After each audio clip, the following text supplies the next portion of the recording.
Good morning, colleagues. It's good to see all of you. The November 9th, 2020 Council Briefing meeting will now come to order. The time is 9:31 a.m. Will the clerk please call the roll? Juarez. Here. Lewis. Present. Morales. Here. Mosqueda. Present. Peterson. Here. Swant. Here. Strauss. Present. Herbold. Here. Council President Gonzalez. Here. 9 present. Thank you, Madam Clerk. If there's no objection, the minutes of November 2nd, 2020 will be adopted. Hearing no objection, the minutes are adopted. Really quickly on the President's report, again, good morning, colleagues. As an overview, at this afternoon's full council meeting, we will consider the payment of the bills, the introduction and referral calendar, and 8 other items of business. We will also accept public comment this afternoon for no more than 20 minutes.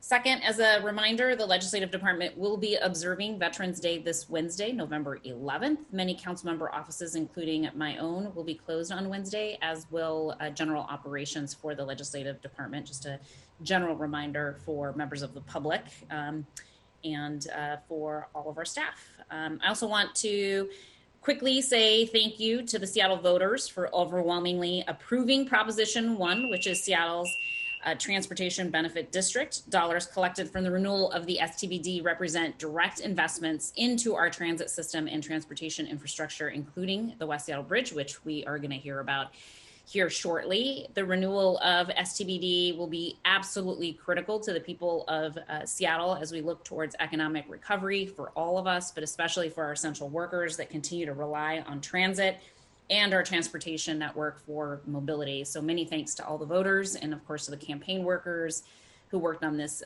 campaign during these very challenging times.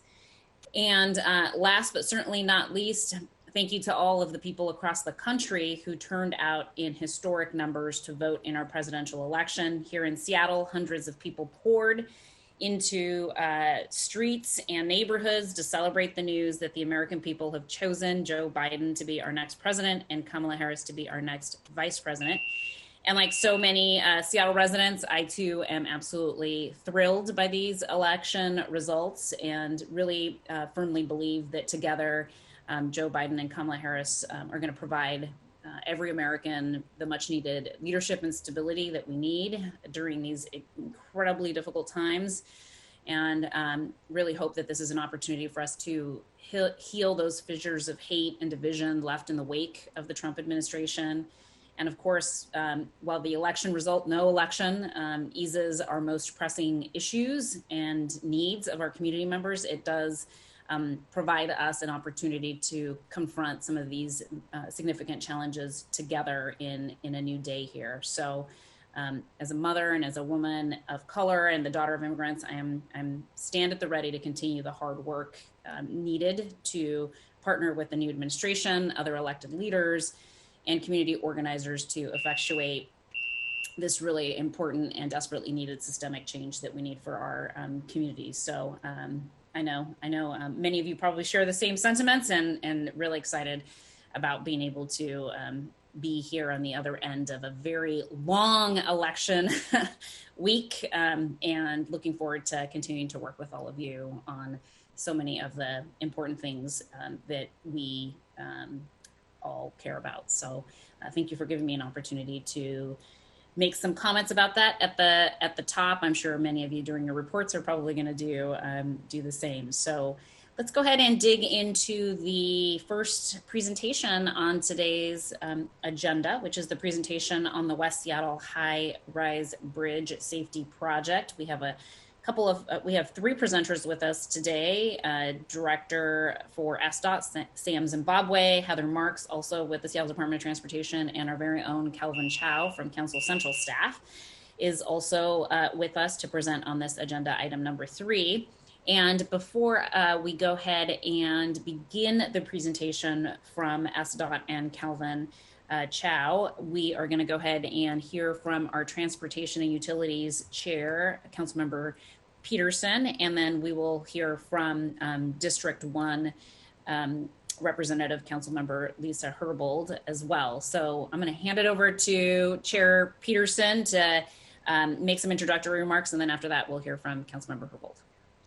Thank you, Council President. Good morning, colleagues. I'd like to welcome back our Seattle Department of Transportation and thank them for their ongoing work to stabilize the West Seattle Bridge while they plan for repairing or replacing that vital infrastructure.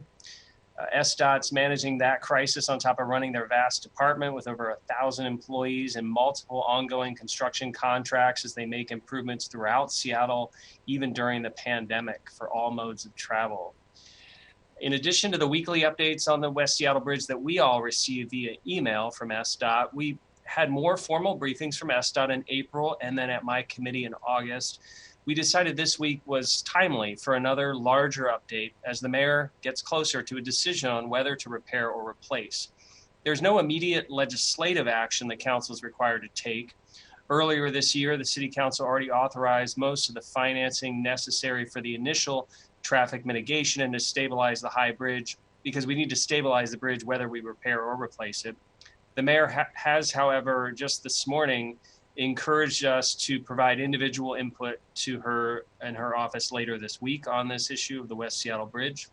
As we know, the West Seattle Bridge is a critical piece of infrastructure, not only for the 100,000 residents of West Seattle, but also for our entire region and really for our nation, considering the importance of the Port of Seattle, our historic maritime economy, and international trade. Over the last few months, Councilmember Herbold and I have also been attending the meetings of the Community Task Force, a diverse 30-member task force dedicated to providing input on this project.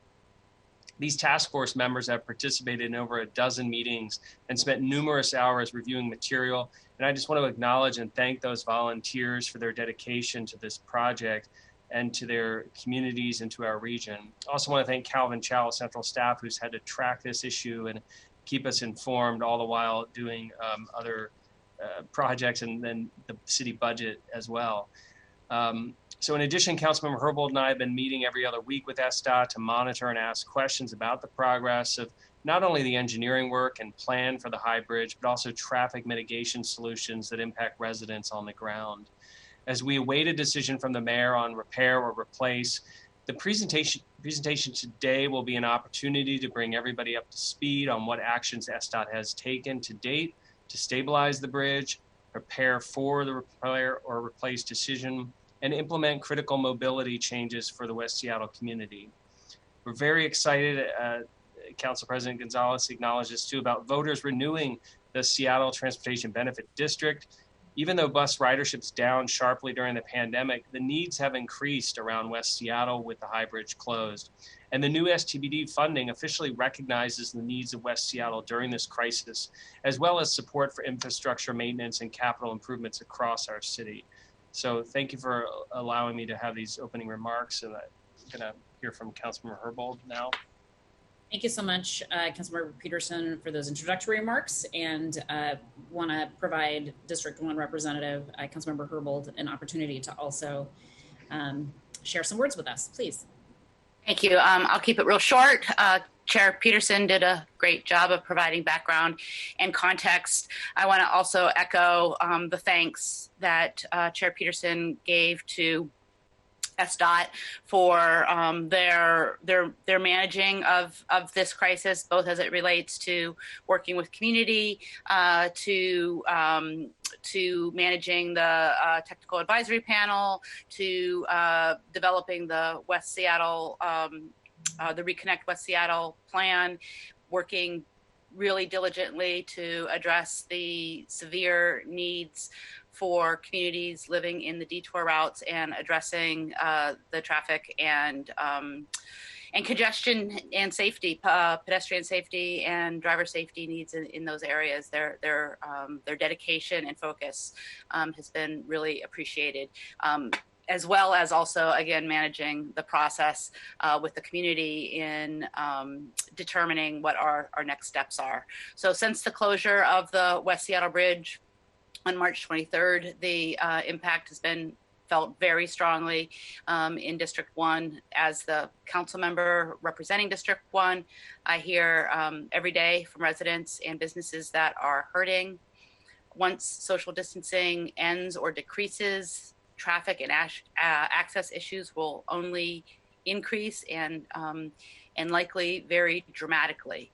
The sooner we restore the bridge, the better. That is the premium value for me. The bridge is a critical regional asset, intricately linked to our maritime economy and the Port of Seattle, with links that go inland throughout the state and beyond. Like Councilmember Peterson, I hope that the federal election may assist with federal funding, and I'm really encouraged by the attention from Congresswoman Jayapal and our senators who have been very, very supportive of the city's efforts. I've met with SDOT regularly, participated as a member of the West Seattle Bridge Community Task Force, which has met 12 times, including during the last 4 weeks as well. In late November, the members of the task force provided their recommendations to the mayor on whether to repair or replace the West Seattle Bridge, and the decision is in her hands. Our recommendations, so council members understand, is not a consensus opinion from the task force. There is I think a wide spectrum of perspectives, and individually, we have been providing our feedback to the task force, which will then be sort of compiled and presented to the mayor.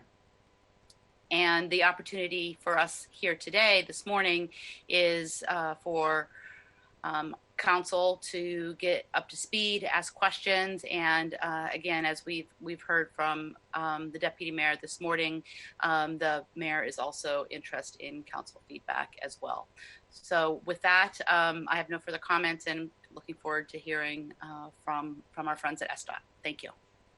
Thank you so much, Councilmember Herbold, for those comments as well. Really do appreciate the opportunity to get a in-depth briefing once again. I think this is the third, maybe the fourth time SDOT has been with us in council briefing. Really excited about the opportunity to dig into the work that you all have done thus far, and do sincerely appreciate the offer from the mayor to get a broader set of input and guidance from the council on this really important infrastructure issue. So really, really looking forward to getting up to speed here. So Sam, do you want to kick us off, and we can just do we can do a quick round of introductions, and then Shauna can share the presentation. Sure. So I'm Sam Zimbabwe, director of SDOT, and with me today is Heather Marks, who's been leading up the whole program of efforts that you'll hear about this morning, and she's going to do the bulk of the talking. And then Shauna Larson is here too, leading the charge on sharing the PowerPoint today, but also liaising with council on this and any other issues you all have with SDOT. So Shauna, why don't you bring up the presentation? We've got a lot to cover, and I know that there's going to be a lot of questions. I would encourage questions as we go. If there are clarifications or if they're larger, more philosophical things, maybe we could hold those till the end, but I defer to the council on how you'd like to handle that. Heather and I just want to thank you all for the opportunity to be here. It has been quite a while since we've been in front of the full council to talk about where we are. And as we get started, I'll give a little bit of introduction. Heather's going to take us through the bulk of it. And really, when we talk about the West Seattle High Bridge program as a whole, it's both our efforts on the bridge and in the community to mitigate the impacts of this. And I want to thank Councilmembers Peterson and Herbold for their tireless support and engagement in this throughout the process, as well as we go through all of the work that's here. I think Councilmember Peterson has also continually highlighted the need for focus not just on the West Seattle Bridge, but on all of our bridges and our maintenance needs as a city. And then Councilmember Herbold has been engaged with the West Seattle community and South Park community, the whole Duwamish Valley that is feeling the impact. And I think that their engagement has made our work better as a whole. I also want to reiterate the thanks for the West Seattle Bridge Community Task Force. That is a number of people who have been giving lots of time in the midst of a very stressful time to really help us channel the viewpoints of the community, hear feedback, understand where we have questions both about the mitigation efforts that are underway and about the infrastructure decisions that are before us. And I'll say that we recognize that this has been a tremendously stressful time, that the West Seattle Bridge has only added to the potential impacts, and we are working with speed and urgency to restore travel across the Duwamish and also mitigate the most harmful impacts of the closure.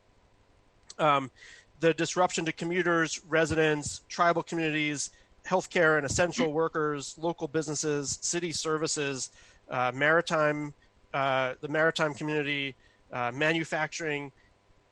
We've all felt these impacts. I know those are being felt throughout the community. Many folks who I didn't mention there, and really, this should only happen once. This should only be something that happens this one time. And we have not passed up a single moment in advancing our options, even when folks hear about a decision before us. We're not losing any time or speed in the effort to move forward on both repair or replace and be able to restore this transportation connection as quickly as possible. Public safety and equity have been at the forefront of what we have prioritized as a department. When we took this difficult decision to close the bridge back in March, that was because of the rapidly accelerating crack growth. We are now, and we'll talk about this morning, coming to the end of the first stabilization efforts that we've put into place. Those were not the result of a lack of maintenance. We've done everything that we've had to from a maintenance perspective, and that has meant that we have all of these options still in front of us. It's also the work that you'll see and you'll hear about was not possible when the bridge was open. So as we had to respond to this need, regardless of whether it was planned or unplanned, the bridge would have had to close to put into place the stabilization efforts that are before us now. So we've got a lot of material. I'm going to stop there. I'll interject maybe if there's anything to add, but Heather's been giving this presentation and things like it all across the Duwamish Valley communities for months on end, and has all the information to provide an update for the council. So with that, I will turn it over to Heather. I'll just say, actually, before I do, what's changed since late April. These bullets list that out, but we've declared the bridge an emergency. The first time that we know of that an piece of infrastructure has been the subject of an emergency declaration.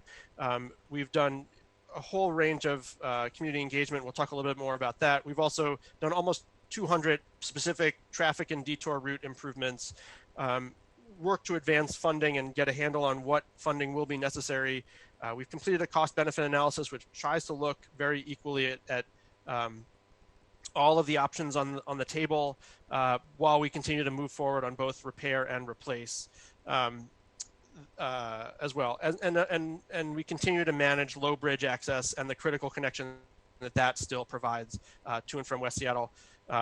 Moving forward with photo enforcement later this year, as well as making sure that we have the right balance of access needs to make sure that remains a critical freight, transit, and emergency response corridor. So with that, I will turn it over to Heather and let her take it away. Really quickly, before Heather begins her portion of the presentation, colleagues did want to acknowledge that, again, as I mentioned this morning, Calvin Chow is on the call with us. And Calvin, did you want to make some comments now, or did you want to wait till later? No, I think I'm here mostly to support the council members and follow up on any questions you might have, and I'll interject if it makes sense to. Great, perfect. So Calvin is available to us as our Council Central staff policy analyst lead on this particular issue. So colleagues, if you do have questions that you'd like to direct to Calvin as opposed to the department, he is available for those questions. And then I know that we all now know how to use the raise your hand feature in Zoom because we've been using it diligently and expertly in our budget committee meetings. So if you do have questions throughout the presentation, please raise your hand using the raise your hand feature on Zoom, and I will be monitoring that screen, participant screen, and will call on folks in the order that I see hands raised. That'll just make my job a little easier, colleagues, since in the presentation view, it's difficult to see everybody's tiles at the same time. So please make sure to use the raise your hand feature on Zoom if you have a question, and I am happy to facilitate that Q&A process. All right, Heather, take it away. Thank you so much, Council President Gonzalez, and all the council members for inviting us here to brief. As Sam mentioned, I have given this presentation a number of times, and so if I skate over something too quickly, please don't hesitate to ask. I'm happy to elaborate on any of these items. So just to take us back to March 23rd, that was the day that we closed the bridge to traffic due to rapid growth in cracking along the center section of the bridge. And even after we took that live load off the bridge, we noticed that the cracks continued to grow. And so that confirmed for us that removing traffic was the right thing to do. As you all know, the mayor declared the closure of the West Seattle Bridge a city emergency in July. And as ever, public safety is our top priority as we work to stabilize the bridge and determine a path going forward. Next slide, thank you. This is a fun 3D kind of image that demonstrates what we are doing to stabilize the bridge. And when I say stabilize the bridge, I mean literally do things to make sure that it doesn't fall down, just to bring it out of the engineering world and into real people speak. We have added new post-tensioning to the center section of the bridge, which is what you see here, as well as release the restraint on the lateral bearing at Pier 18. The stabilization won't restore traffic, but it does improve the safety of the standing bridge and preserves the structure from further impacts from the environment. Next slide, please. This is a really good picture that can show the scale of what we're doing inside the bridge. And I believe that Shauna sent out a broad invitation for council members to come and see inside the bridge so you can experience this for yourself. This image shows the inside of one of the box girders underneath the bridge, and you can see from the size of the people and the size of the equipment, including the brackets that fasten the post-tensioning tendons, as well as the deviator blocks, that this is really big. These are big things that are happening inside. And this stabilization puts us on the right path if we repair the bridge, and it's also necessary for safe demolition if we decide to move to replace. Next slide, please. Can I just actually, just to give a little finer point on this, each one of those brackets is connected through the deck of, through the structure of the bridge, down below the bridge. Each one of those weighs over a ton. Each of those post-tensioning strands is about 300 feet long and is being ratcheted up to 280,000 pounds of tension. Each one of those dozen strands that are shown there. This is being done in this, and then there's a parallel. There's two of these box girders underneath the deck of the bridge. So this is being done 2 times, one on in each of those, and that's what's being necessary to stabilize the bridge. When we get to talking about the repair pathway, that would be there'd be sort of the same type of thing, but more of the same type of thing in a repair scenario. So that's just a sense of scale of what we're talking about when we talk about stabilization, and then as we move into talking about repair. Right, and just sorry, Shauna, just to also give you a sense of scale, each of those strands holds 40,000 pounds And so that's 280,000 pounds per tendon. That's the big thick piece. So we're talking about a huge amount of work that this steel rope, if you will, is performing for us. Next slide, please. Thank you, Shauna. So just in terms of keeping folks informed, we are sending out updates to more than 8,000 people every week. Those are folks that have signed up. So that's something that you can do on our webpage. We've posted 51 blog postings with the community. We have twice as many blog users this year as we did last year, which is pretty significant. We've done a huge amount of interviews in response to media requests. We've met with more than 100 stakeholder groups, which is why I'm so good at delivering this presentation.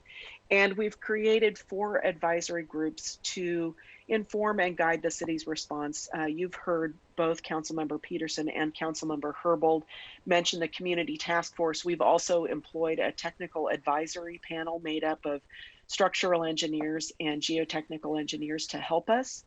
And we have brought together an employer resource group, which consists of some of the largest employers in the city, as well as a maritime and industrial town hall.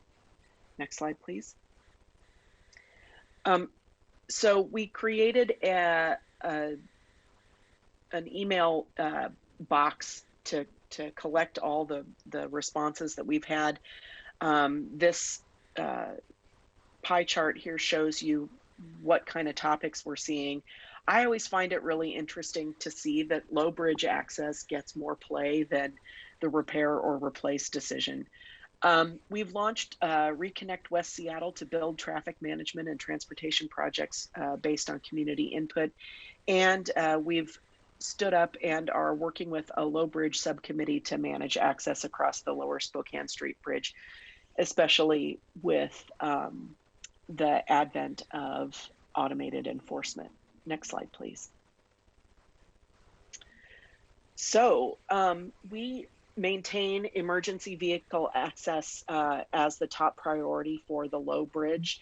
This is the little bridge that could, right? It can carry about 20,000 people a day, 20,000 vehicles a day, and as such is not a good substitute for the high bridge, but it is a good substitute for emergency vehicles as well as freight and transit. We have opened up access for other users, including everyone between 9 p.m. and 5 a.m. And it's funny when you look at the volume on the bridge, it just spikes right after 9 p.m. So I'm sure people are making good use of that. School buses and employer shuttles will be able to use the low bridge when they operate.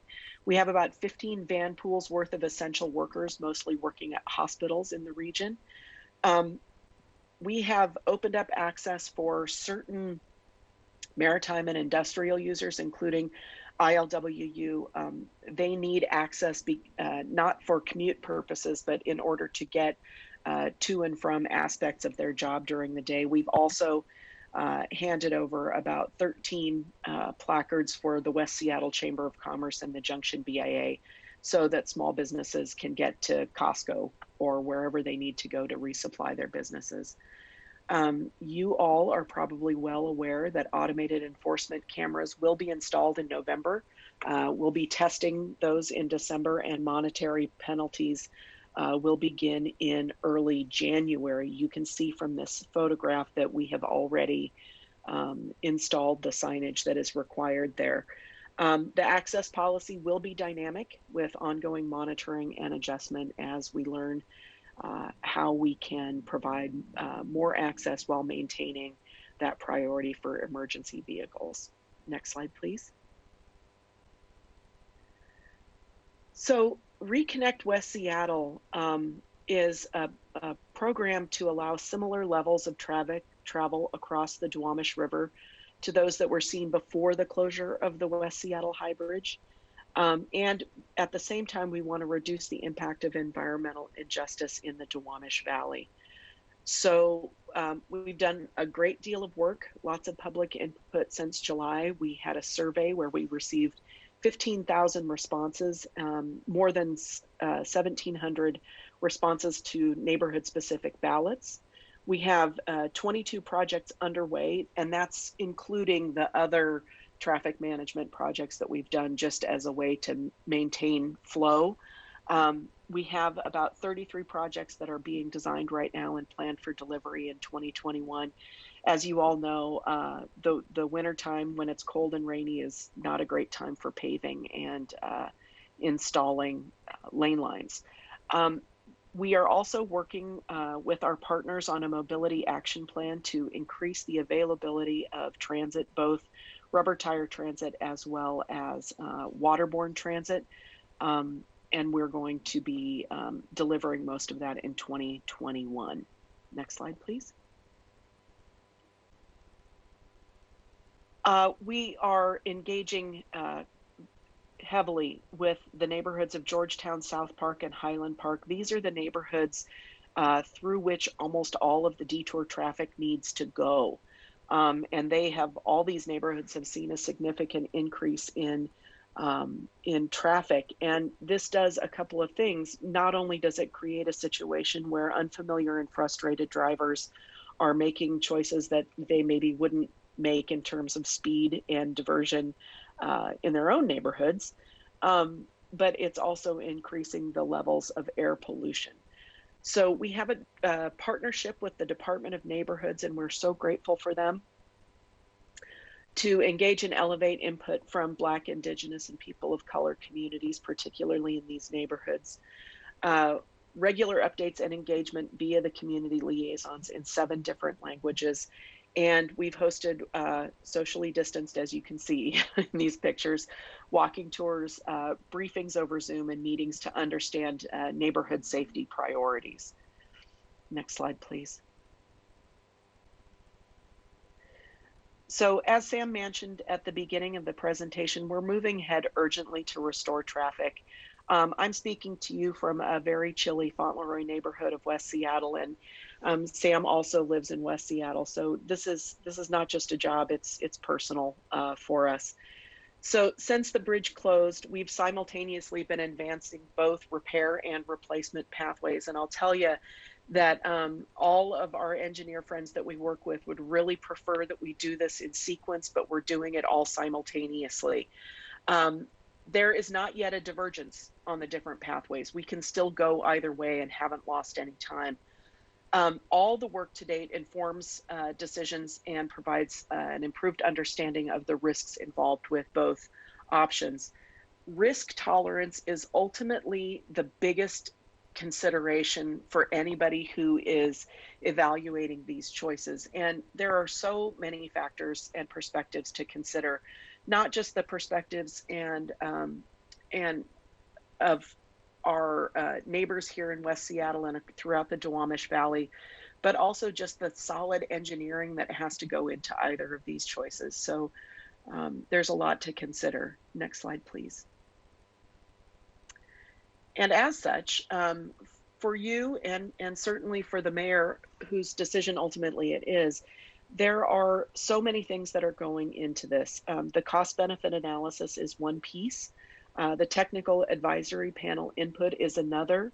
The community task force feedback is critical. And of course, all of us have to consider the external factors in the city, state, and the nation. SDOT, as the owner of the asset, has some asset management input to give. We have to be thinking very carefully about timing and funding opportunities. And then, of course, just the uncertainties and risks that follow along with any decision of this magnitude. Next slide, please.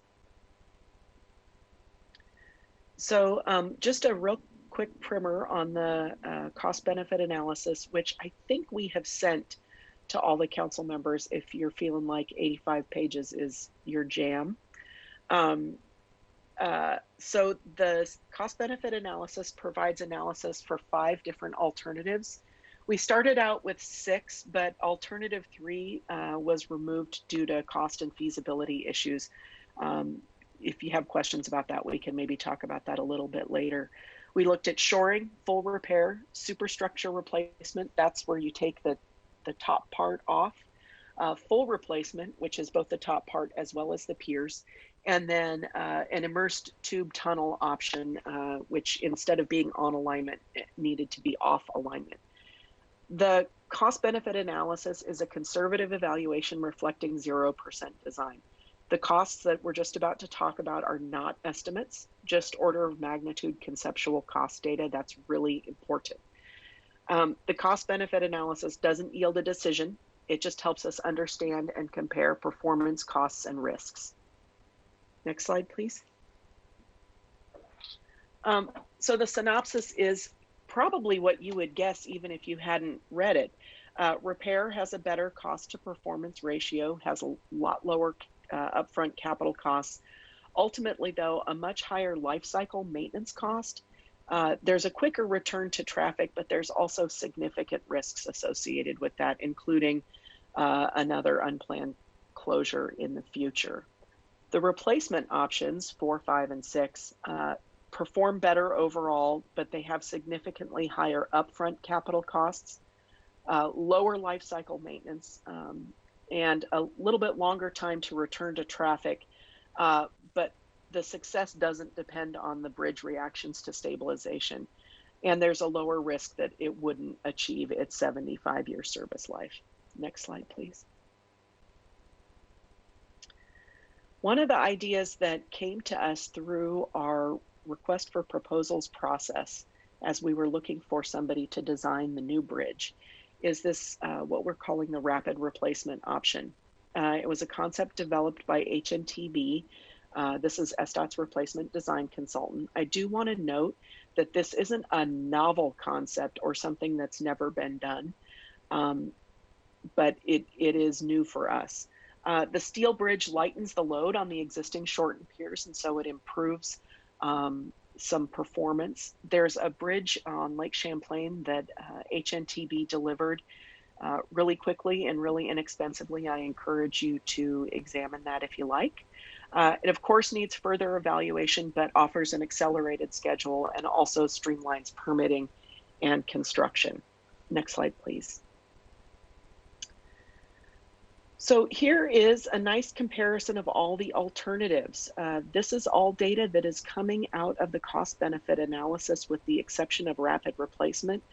That idea came to us at a time when we were already underway with the cost benefit analysis. So these are, you'll see that these have ranges instead of specific rough order of magnitude costs.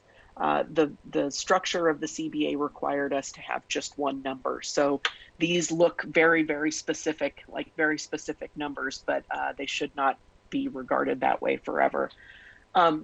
This table shows you the alternatives with their estimated upfront construction costs, total ownership costs, the year-ish that they would restore traffic, and the lifespan that we could expect out of the repair or the replacement. Next slide, please.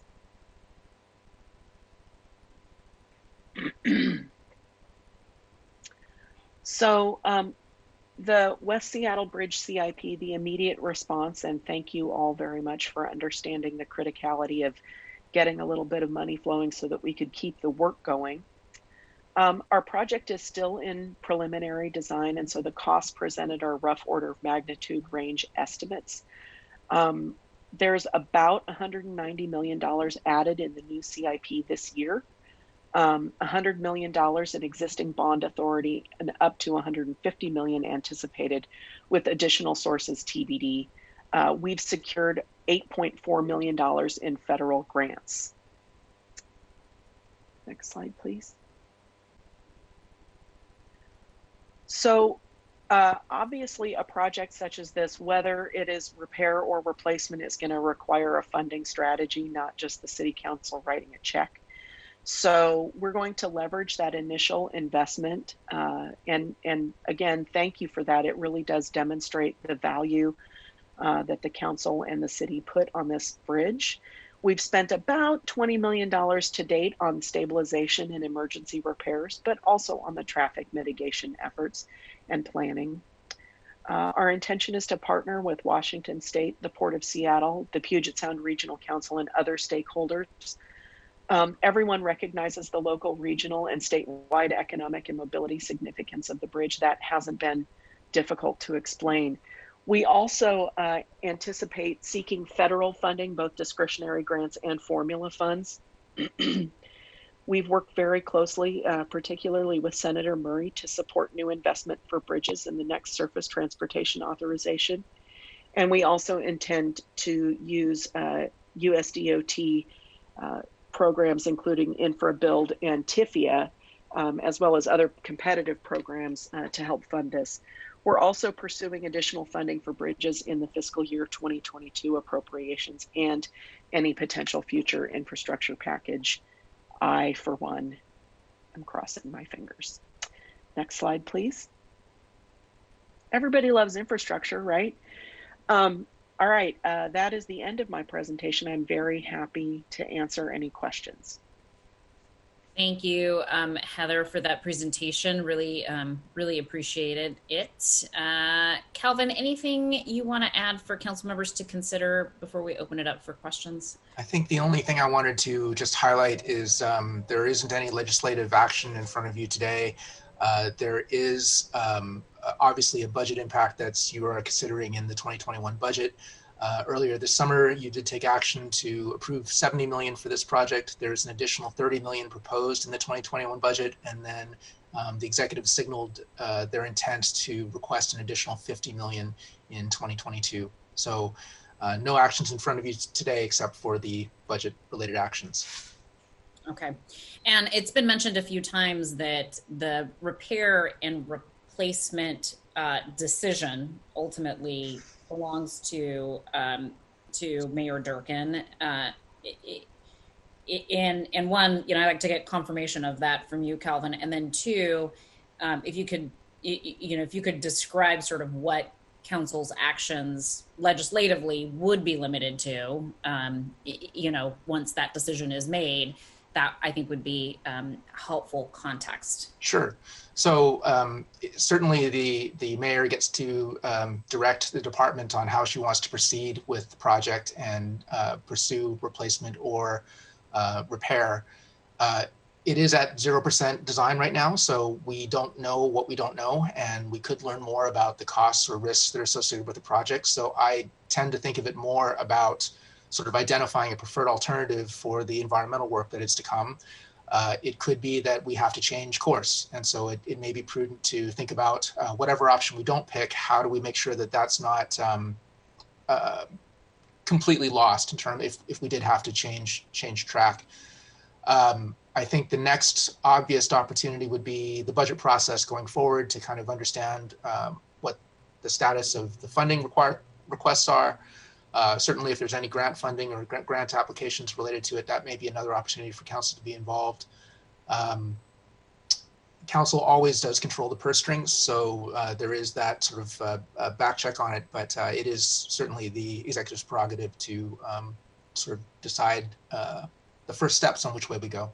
Yeah, thanks, Calvin, for that. I just thought that would be important information for the general public in terms of who's making decisions where and how. And in asking that question, I don't want to imply that we are not working collaboratively with the executive on this particular issue. We have been, in fact, and really have appreciated the transparency and the sharing of so much information that is going to be relevant to working on this issue collectively and together. So do appreciate making sure that we all understand what our respective official roles are in terms of this project, while also making sure that the general public has an understanding and confidence that there has been really strong collaboration and cooperation between the executive and the city council on this particular capital project. So appreciate that. We have a couple questions in the queue. Thank you, colleagues, for using the raise your hand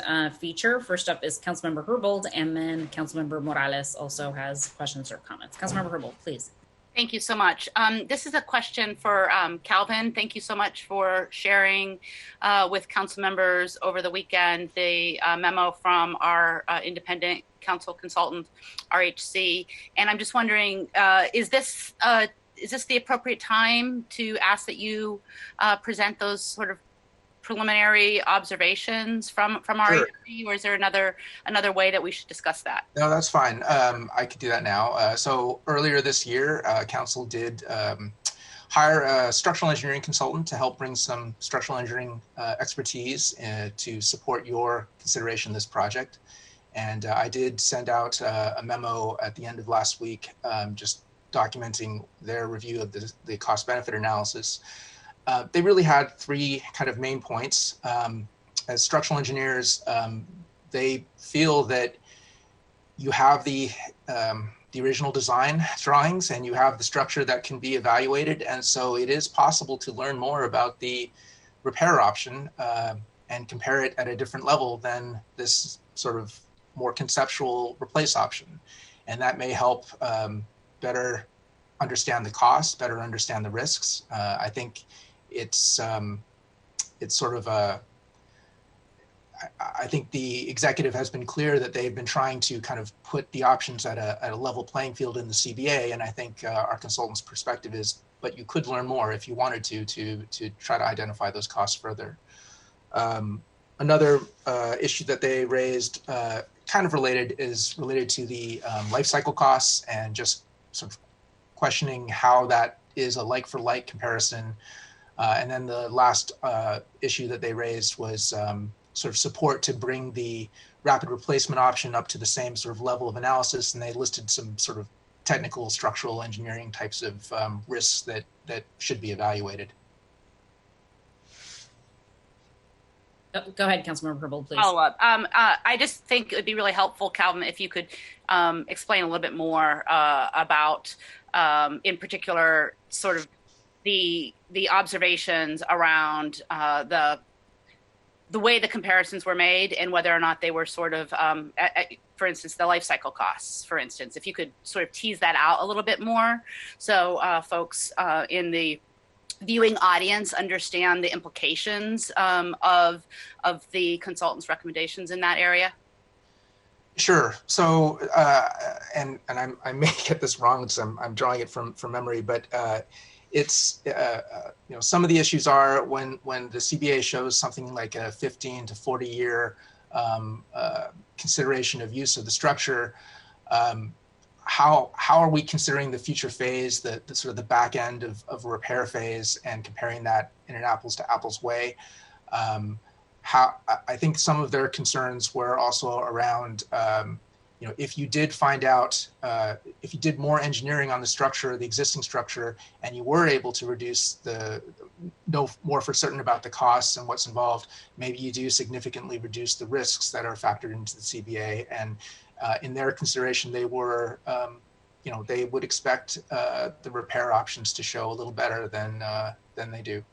I do think that's it's driven a lot by the fact that with the existing design and with the structure that is available to be analyzed and modeled, there's more tools available to explore that option than we have for some of these conceptual ideas that are still rapidly evolving and are at 0% design. So I want to make sure that I'm tracking this conversation because I think it's an important one. So colleagues, for those of you who may have missed Calvin's email, that went out on Friday. And it's timestamped 12:40 p.m. If you're digging through your inbox currently, it's a 2-page memorandum from RHC Engineering, Jane Lee and Jimmy Chen. The memo is dated November 6th and does go through an analysis of the cost benefit analysis that we're discussing here. And I think what I'm understanding from this conversation is that the consultants that are at RHC Engineering are flagging that the cost benefit analysis presented to us by SDOT related to alternative 2, which is repair, versus a superstructure replacement, alternative 4, may not be completely reflective of what the true costs would be in terms of performance as well. Am I understanding sort of generally My interpretation concern? My interpretation of the memo is that they are really highlighting, if you'll remember in the presentation today, the SDOT kind of highlighted that the CBA is trying to compare options at a 0% design and trying to compare them as like-for-like options. And my real takeaway from the memo is that our structural engineering professionals think that you could learn a lot more about the repair option and sort of ratchet down your knowledge about that might better inform the decision. I think in general they like to work on repair options because it's what they know, it's their professional job. But I think it's part of how the decision has been structured in the CBA, at least, is to try to stay at a high level. And I think what our consultant is saying is, but you have other information available to you. How does that factor into the decision? Got it. Okay. That's helpful. I appreciate it. Councilmember Morales? Thank you. To my questions. Thanks for flagging the memo. I did miss it, so I will make sure that I get a chance to look through that. I have a few questions, so if it's okay, maybe I'll just ask them all and then we can go from there. The first question is about slide 5 and the post-tension work that you were talking about. I am not a structural engineer, not any kind of engineer, so I'm wondering if you could offer sort of a layman's explanation of what's in that box and how that is helping hold up the bridge. I'm interested in learning a little bit more about a rapid replacement, and maybe that conversation will change after we dive into a little bit more about this memo that we've received recently. But in that vein, I'm also interested, not that I'm advocating for anything in particular yet, but just out of curiosity, are there any alternatives that are being considered to repair or replace? I know this is also part of the conversation, some of the questions that I'm hearing from constituents, and particularly because of the next question, which is what are how will the climate impacts or the carbon emissions about either of these options, any of these options, be assessed? And then the last question is really when you were on slide 18 and talking about the costs of whether it's repair or replace and the different kind of funding sources that we might have available to this, I'd be interested to know to date how get information on any WIMBY contractors that we are using for this work, and what plans are in the future for making sure that we are also using women and minority-owned businesses, contracting with them for this very substantial work that needs to happen in the city. Let me jump in and see if I can respond to the previous discussion as well as some of these questions, Councilor Morales. I'm also not a structural engineer, so I'll preface my comments that way as well. The way that the bridge is constructed, what you're looking at in slide 5, which Shauna is resharing again, this is the structure of the bridge, and it's called a box girder. And what the floor of this is the bottom of the bridge that you see from underneath it, and then the top of what you see is the ceiling, or the what's underneath the roadway structure, what's underneath the deck of the structure. And so this is the hollow area within the bridge that is that has always been there. That's there. So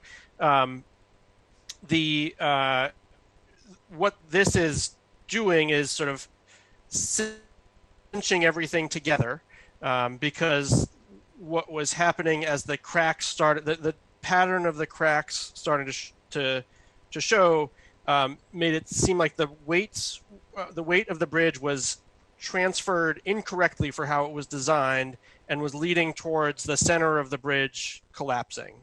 And so putting these post-tensioning strands holds it all together, cinches it back together in tension that will transfer be the first part of transferring the loads back to where the bridge was originally designed to carry. This shows sort of, again, inside of the bridge, it's cutting away one of the walls of the girder to show what's going on inside that area. The rest of the repair work that would be needed would be to do the same type of thing, but going from one pier to the next pier to tie the walls back together to the pier structure. I think in response, we got the same memo from the council consultant, and I think as we've tried throughout this process to be very transparent and share information with the whole public, we've gotten lots of great feedback from an engineering perspective.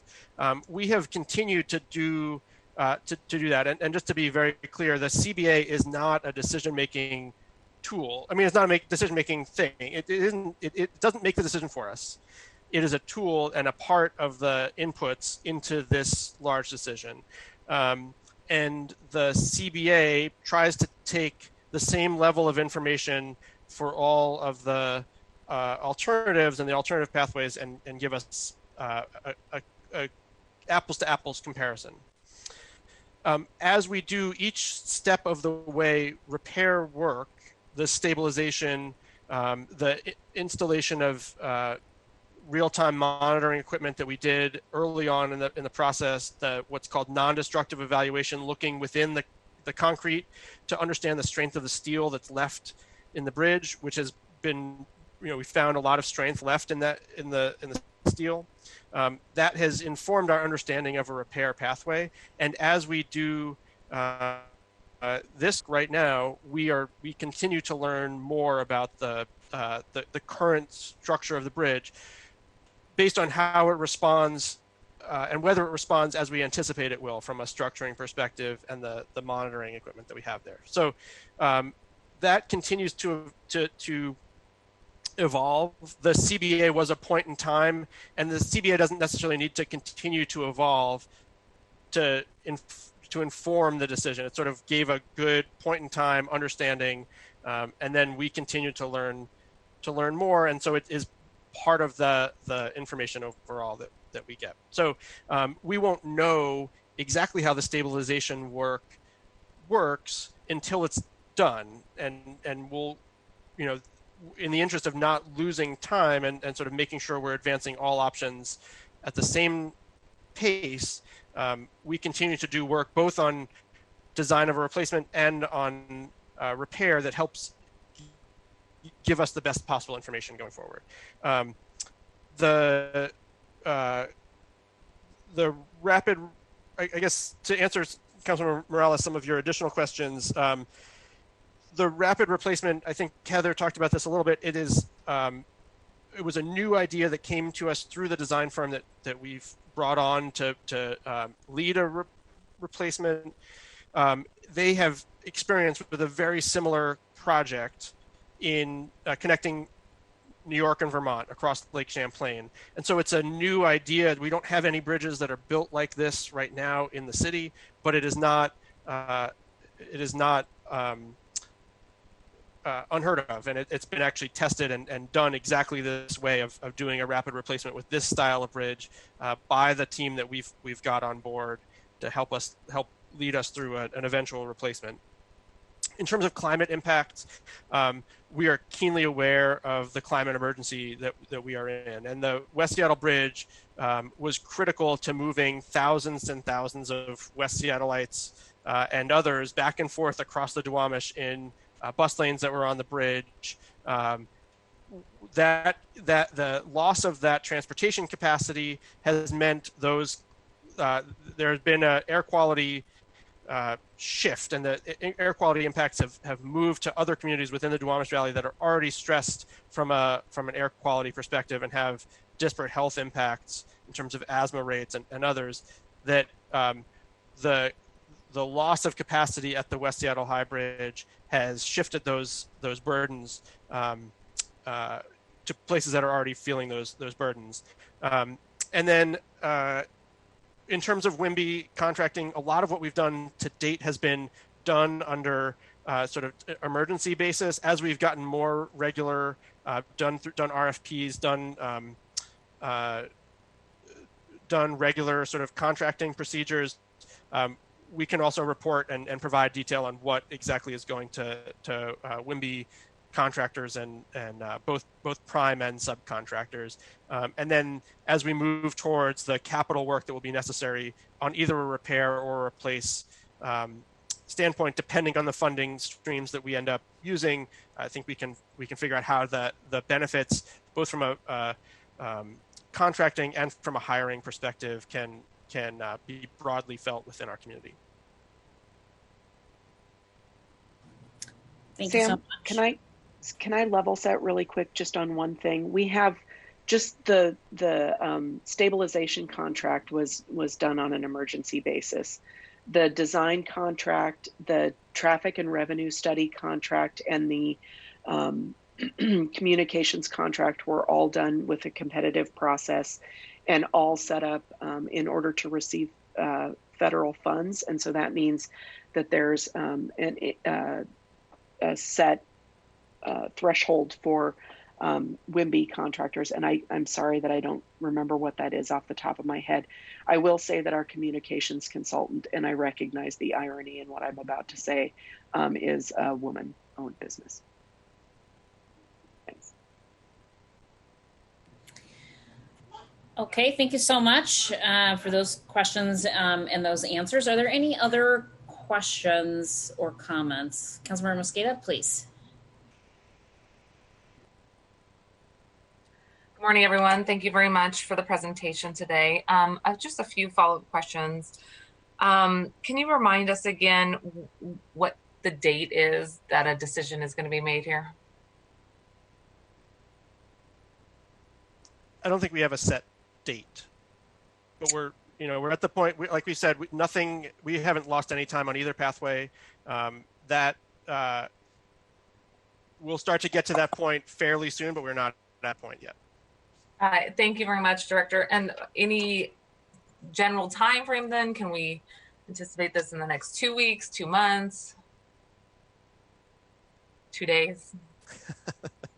I don't think we're 2 days. And we don't want to put, I think part of what I'm saying about we haven't lost any time is we don't want to put artificial timelines on the date that a repair and replace decision needs to be made, because we're not yet at the divergent point. As I think Calvin very accurately said, there's still work that can be done on moving forward and we don't have enough information on both pathways to perhaps take a definitive hard turn, but we do need to we will start to lose some time, and we need to move forward definitively while making sure that we manage for the unexpected and the risks that are still out there. Okay, thank you very much. So 2 quick comments then. One is I look forward to continuing to get feedback from those who would be engaged in the strategies for making this a safe and viable transportation option. I know that the members of the Martin Luther King County Labor Council are supportive of the rebuild options if number 4 can be done quickly and safely, and we think that it's a sustainable strategy. I think they're supportive of that. Otherwise, a complete rebuild is something I know that people are continuing to emphasize the importance of. So look forward to continuing to get the feedback from those folks on the front line there. Number 2, I was visited at home by some folks who are really interested in making sure that this lower bridge option, our neighborhood here in West Seattle is able to access the amenities downtown and in the greater city, and are open to biking across the lower bridge, walking across the lower bridge to get to downtown. Thank you, by the way, for the work you've done along the port downtown, because having biked there pretty recently, I know that you have put in additional posts that we're going to keep advocating for a true protected bike lane. But it is a more viable option for folks who are trying to walk and bike. One of the things that the neighbors have suggested is safe lighting, parking lot, like accessibility area, so that people could drive to the lower bridge and then go across with their stroller or their bike, and those who are runners as well have mentioned the importance of being able to access the city by walking and running. So any comments about the ways in which you're trying to make that area maybe more accessible for folks who would want to use it as a safe park and walk or stroll or bike area versus a park and ride area? Yeah, so the work that we've done under Reconnect West Seattle so far, you've noticed some yellow lines and some better definition of the bike lane are things that we've been able to do quickly. There's a whole additional set of mitigation efforts that will take us into 2021 that are potentially some of those larger items. And I don't know, Heather, if you want to talk about any specifics of those, but we generated all of those ideas through large community-based process, heard from lots and lots of people, and have tried to match those expectations with what we can also make sure we can commit and deliver on. Oh, Heather, you're on mute. It's got to happen once a day, right? Monday mornings. Yeah. Good morning, everyone. So I don't know if I have anything specific to share with you, Councilmember Mosqueda, but I am interested in hearing a little more, maybe not now, maybe at a separate time, about some of the ideas that you've heard about. We are really prioritizing walking and biking, especially over that low bridge. That's a really low impact on the rest of the system way to get across. There is it's not a great one, I'll confess, but there is a park and ride that's underneath the Fauntleroy Expressway. And so it sounded like you were interested in additional lighting under there, so it doesn't feel so grim. You got it. Yeah. Happy to talk offline and connect with folks too. Okay, great. Thank you. Yeah. Wonderful. This is something I'm sure we can talk about offline as well. But Calvin, if you do have any additional input, one of the questions I raised earlier was just the sheer shock that many of us have felt and continue to feel when we see a bridge that has only met its half-life, and what kind of remedies we have for the original contractor.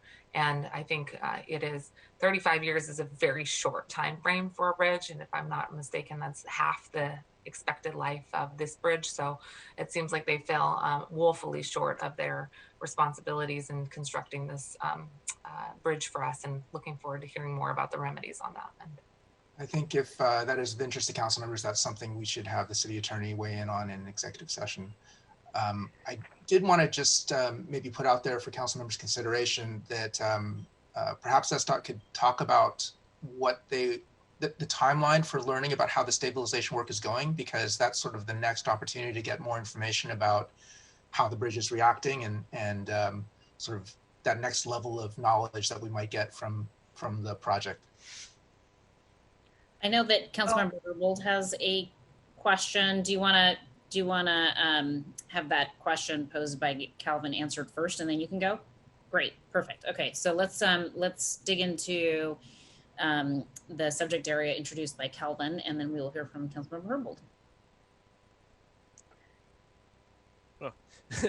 The problem with not sitting next to each other at the table is we can't elbow each other and decide who's going to answer any specific question.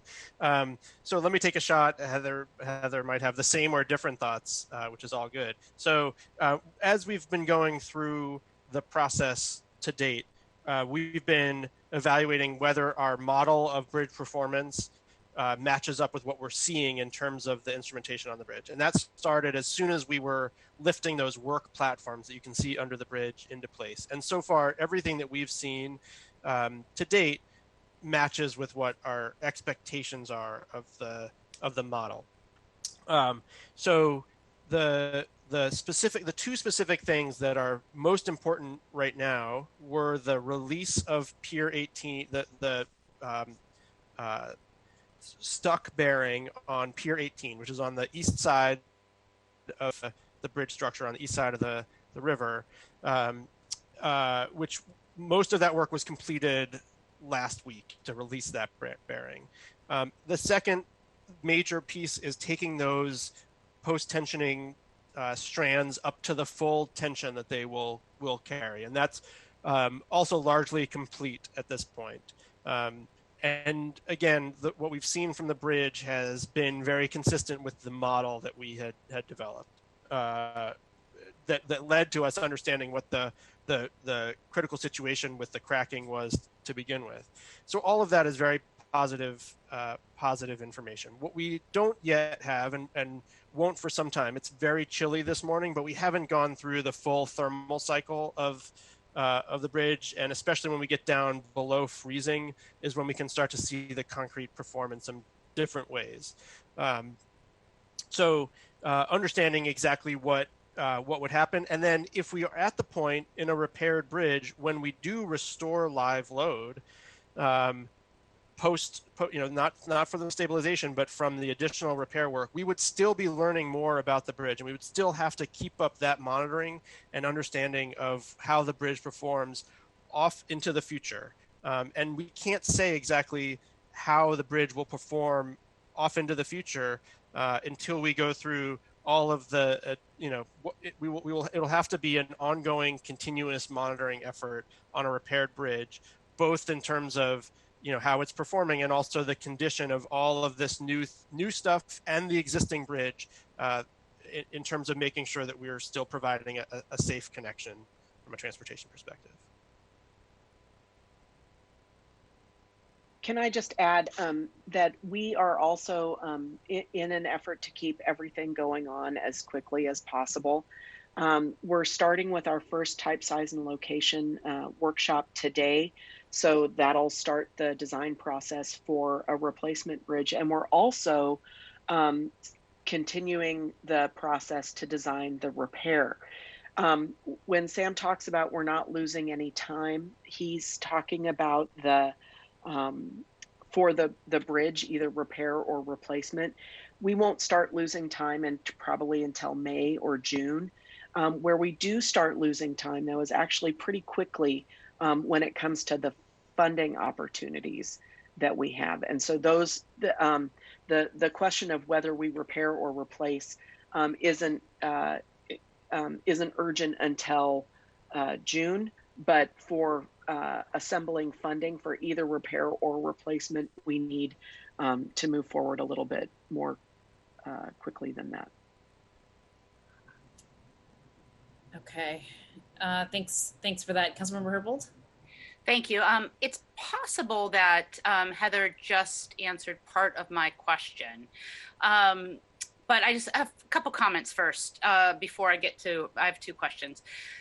Just want to step back about the big differences between option 2 and the replacement option.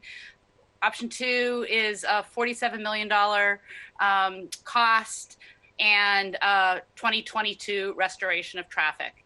The repair option, there is a new repair option, but the repair option that was evaluated in the CBA is a repair option of 6 years and about $400 million at 0% design. So, big picture, big difference in cost and timeliness of restoration of traffic. The executive rightfully is focused on the issue of certainty and their responsibility to be an asset manager of all of the city's transportation infrastructure, but the technical advisory panel has high confidence that repair will last for 40 years, and the council's independent consultant is in concurrence with that confidence. And just highlighting a section from the CBA, it states, based on the work done to date in the correlation of analytical modeling to measured behavior, the technical risk of the bridge not behaving as intended, thus limiting the service life of the rehabilitation, likely has a very low probability, less than 5% of occurring. They go on to say that the repair alternative 2 has the highest value index. The value index is the ratio of performance to cost, which measures the return on investment, and it also has the highest potential for an increase in the value index as compared to the other alternatives. As we know, equity is also a highly rated attribute in the cost-benefit analysis. And, what equity means to me is that we are making an intentional effort to minimize disparate impacts to particular communities. And there's a great map included in the cost-benefit analysis that illustrates the location of disparate impacts along the southern portion of the peninsula and the Duwamish communities, as well as the percentage of people of color by census tract. So for me, making a decision with equity really as a big focus of the decision means that we are intentionally minimizing the negative impacts in those particular areas. And a lot's been said about the impacts to business and workforce. That's really important for West Seattle, specifically small businesses, but also for the regional economy. And so that gets to, I really appreciate Director Zimbabwe's recurring statement that we are, the decision before us is more like a preferred alternative. Calvin has reinforced that, that it doesn't mean if there's a preference for one option, it doesn't mean that we can't, if we find more information, switch to another option. And slide 11 states that we're not at the divergence of different pathways. And so that's something that would be helpful for me to understand. So what that says to me is that if there is a decision to pursue, for instance, replacement, we can continue to still work at evaluating repair and taking steps towards repair. So the question I would have is, when do those pathways diverge? And maybe that is what Heather was referring to when she referenced May and June. And then my second question is, I've heard a lot of concern that the consideration of a rapid replacement could result in delay of a repair pathway. So I'm just interested to hear a little bit about that as well. Thanks. Sure. Let me take a shot at those. Because I think, like Heather said, we don't really hit a divergence until next spring. But I do, on a construction timeline perspective, I do think that that a rapid replacement idea depends on clearing some of the non-technical but more procedural hurdles that we would have to go through on a expedited basis, on a timeline that would require sort of very close coordination at all levels of government, including up to the U.S. Coast Guard, which is the permitting agency for a major permitting agency for a bridge. So I think that those timelines start to get more important than the technical timelines from a construction perspective, and that's when we would see, like, in the spring, really starting to lose time, but have a lot more information going into that time period than we have right now on either a repair or a replacement path. I would also just say that the $47 million in the cost benefit analysis is also at 0% design of what a repair looks like, and we still don't know exactly what will be required to implement a full repair that restores traffic, and there is still uncertainty, even though it's maybe a little bit more clear. And then I think the other thing that the cost benefit analysis helped us understand from a asset owner perspective is also how the ongoing operations and maintenance costs will factor into that, and what that means for the full life cycle of the bridge. And as I said, there's a lot more that we are adding into the bridge right now and would have to add still more as part of a repair, that has to be sort of factored into the understanding of what the ongoing responsibilities are that make it a continuously useful transportation asset, and exactly what we'll have to do to take care of the bridge. And to get into that box, just so that we're all on the same page about this, right now, to get into the box girder and do the work that we've done, we've had to actually take out part of the deck. We've had to remove part of the deck to get the equipment and people down into the bridge. Usually there's just a manhole to get into that's in a traffic lane actually on the bridge. So to do the work to get down into the bridge and make sure everything is operating, will still have an ongoing impact on traffic. We won't have to open the deck up every time we go down into the bridge to do something, but it's going to take some ongoing work that will be necessary to maintain the bridge going forward as well. So it is there's a lot of factors, and I think really where Heather talked about in the presentation, but where we come down is where our tolerance for that risk is, and what we can do to mitigate the risks on either one of these pathways before we have to make determinations that really take us on that divergent the divergent directions. Okay, colleagues, we are about 10 minutes over, close to 15 minutes over on our time allotted for this presentation. I don't want to cut off conversation, so if there are any other questions, happy to provide an opportunity for folks to pose those questions. Of course, this won't be the last opportunity that we have to connect with folks over at SDOT. Again, colleagues, any other questions or closing comments on this presentation? Okay, and once again, the executive, Mayor Durgan, has offered an opportunity to hear directly from each council member about these alternatives presented to us here. For those of you who would like to have an opportunity to weigh in with the mayor with your preferred alternative, I highly recommend that you connect with Kelvin and with the folks over at SDOT and have any unanswered questions answered for you, so that you are able to provide your feedback to the mayor if you wish to do so.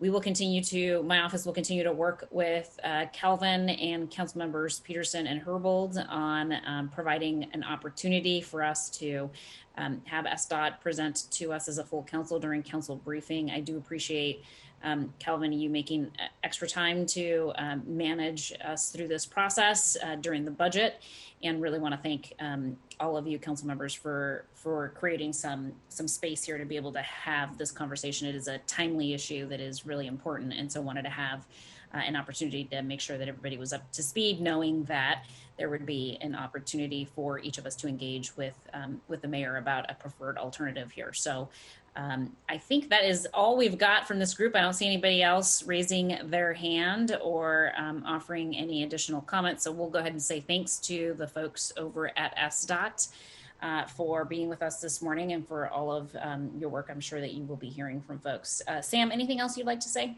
I would just say really quickly that thank you for having us, taking the time, and these are great questions. We're also happy to answer questions going forward, like you said, Council President. And we also have extended an invitation for any council members that would like to actually take a tour on the bridge. We'll do it all safely. It's very safe to be up there right now, but we're happy to also do that, because this is big infrastructure that's, we can only show you some pictures, and it's hard to sort of get a sense of the scale without being there. And we're happy to do meetings before or after any tour that we're able to take you on. Thank you for that reminder. And I think that email came from Shauna, if I recall correctly. So for, again, those of you who are looking in your inbox for that invitation came from Shauna Larson over at SDOT as an offer to council members. And it is limited to council members only. Is that right? At this point it is, yeah, we can do that, and we'll do, social distance, safety precautions, all the public health and other things in place, but we'll have to do those in very if we do that. So okay, thank you so much, appreciate that. Okay, colleagues, we're going to go ahead and move to the next agenda item. Thank you again to the folks from SDOT for being with us. You're welcome to disconnect from the meeting at this point. Let's go ahead and dive into preview of today's City Council actions, council and regional committees. The roll call for this week will be as follows. We'll hear from Councilmember Juarez, then Lewis, Morales, Mosqueda, Peterson, Sawant, Strauss, Herbold, and then I will conclude this agenda discussion. So let's go ahead and get started. First up is Councilmember Juarez. Thank you. Good morning. Can you hear me? We can hear you loud and clear. Great. So let me start with Public Assets and Native Communities Committee. There was one item of the Public Assets and Native Communities Committee on this afternoon's council agenda. That's Resolution 31979. This resolution reschedules the December 1st and January 5th hearing dates to March and April, respectively, per advice from law and our work with council central staff. The hearing examiner plans to publish an updated final report to include pending information on 17 remanded properties along the waterfront. As you know, this has to do with the lid. The hearing examiner is still collecting this information, so law and central staff had advised to keep the scheduling streamlined. Therefore, with this resolution, we are simply shifting the scheduling of the December and January hearing dates previously scheduled to spring of 2021 to hear all appeals together, and I'll speak more to this during our City Council meeting this afternoon.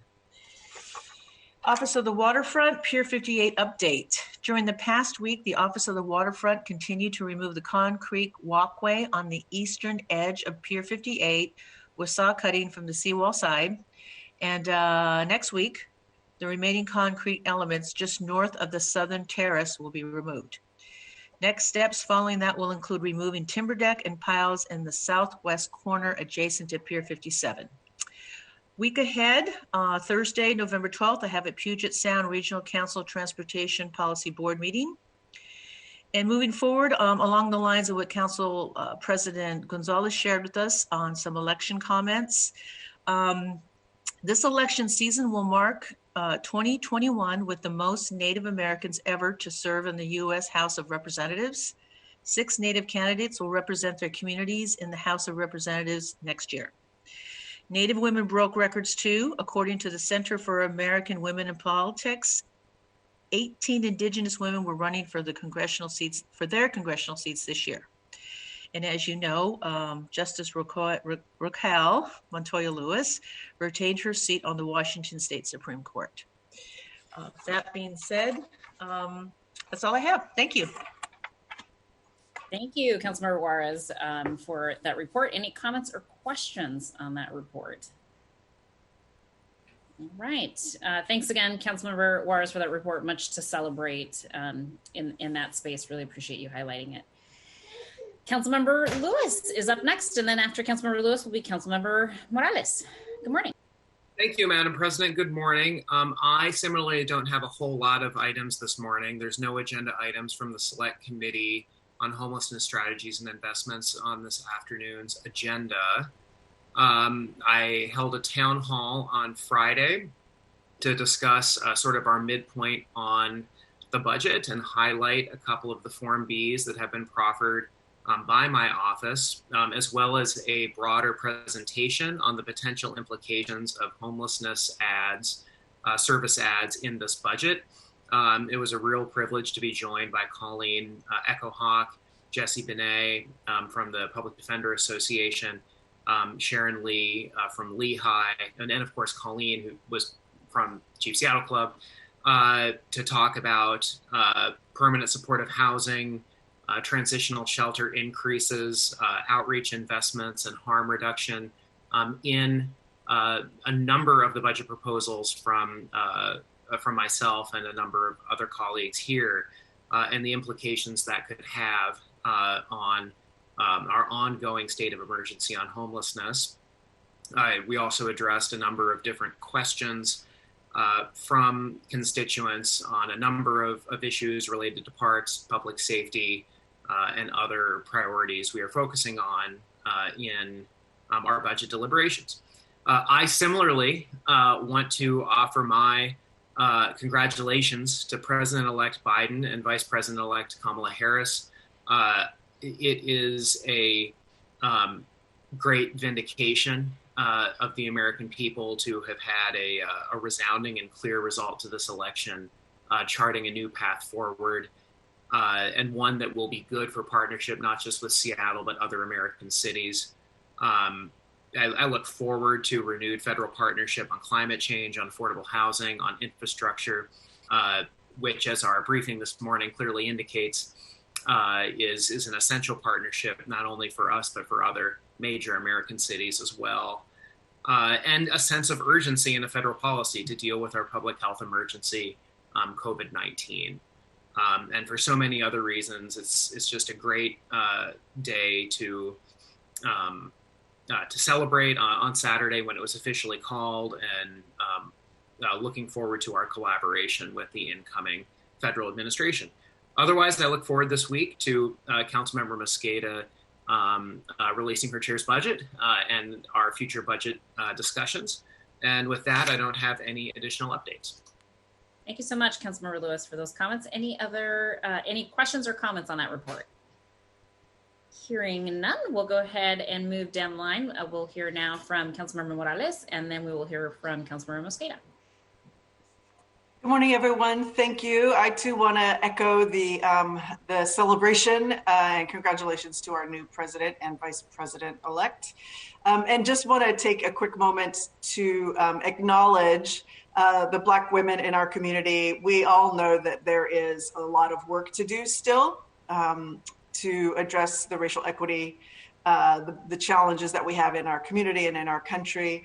But as a D2 constituent and artist, Tasha Marin stated on social media over the weekend, Black women deserve to celebrate the joy in this moment. And we will get to work for everybody soon. But I want to acknowledge that and give Black women in our community a moment to breathe and celebrate and enjoy this moment. So thank you to everyone for that. Last week, I attended a Rainier Avenue walk hosted by Seattle Greenways. I want to thank my constituents, KL Shannon, Phyllis Porter, and Gregory Davis for organizing the event, and do want to thank Director Zimbabwe and his staff for coming out and attending. We discussed some improvements that need to be made at the intersection, particularly of Rainier and Henderson. There have been some improvements made there, but we do have 300 new units of housing planned in the surrounding area within several blocks, and there are 4 schools also along Henderson. So we definitely need to make sure that we are planning for future pedestrian safety improvements there. I also joined REACH and Lehigh workers at an encampment at John C. Little Park in the New Holly neighborhood. I want to thank them for their work. We were able to find 9 tiny homes for our unhoused neighbors who had been living in the park. There are still a few folks there, and workers are trying to find more stable living situations for them. I will say one of the gentlemen I spoke to was an elderly man who had just been released from the hospital after suffering from pneumonia. He had been on a waiting list for housing, and he thought he had housing, and turned out he was just placed on a waiting list. So he was returning to the park because he didn't have anywhere else to go. And so especially now, as we're moving into the wet and cold season, it's really clear how dire the need is for safe, warm, non-congregate shelter in our city. My hope is that our outreach workers will be able to find a place for him very soon. We held our first front yard forum this weekend, which, as I've said, are physically distant block meetings. We met with neighbors who wanted to discuss public safety and alternatives to policing. These are ways we're also interested in understanding better how our constituents can interface with City Hall, around things like permitting or sidewalk repair. And I was very pleased to hear that the neighbors on this particular block all know one another very well and work together when there is a community issue.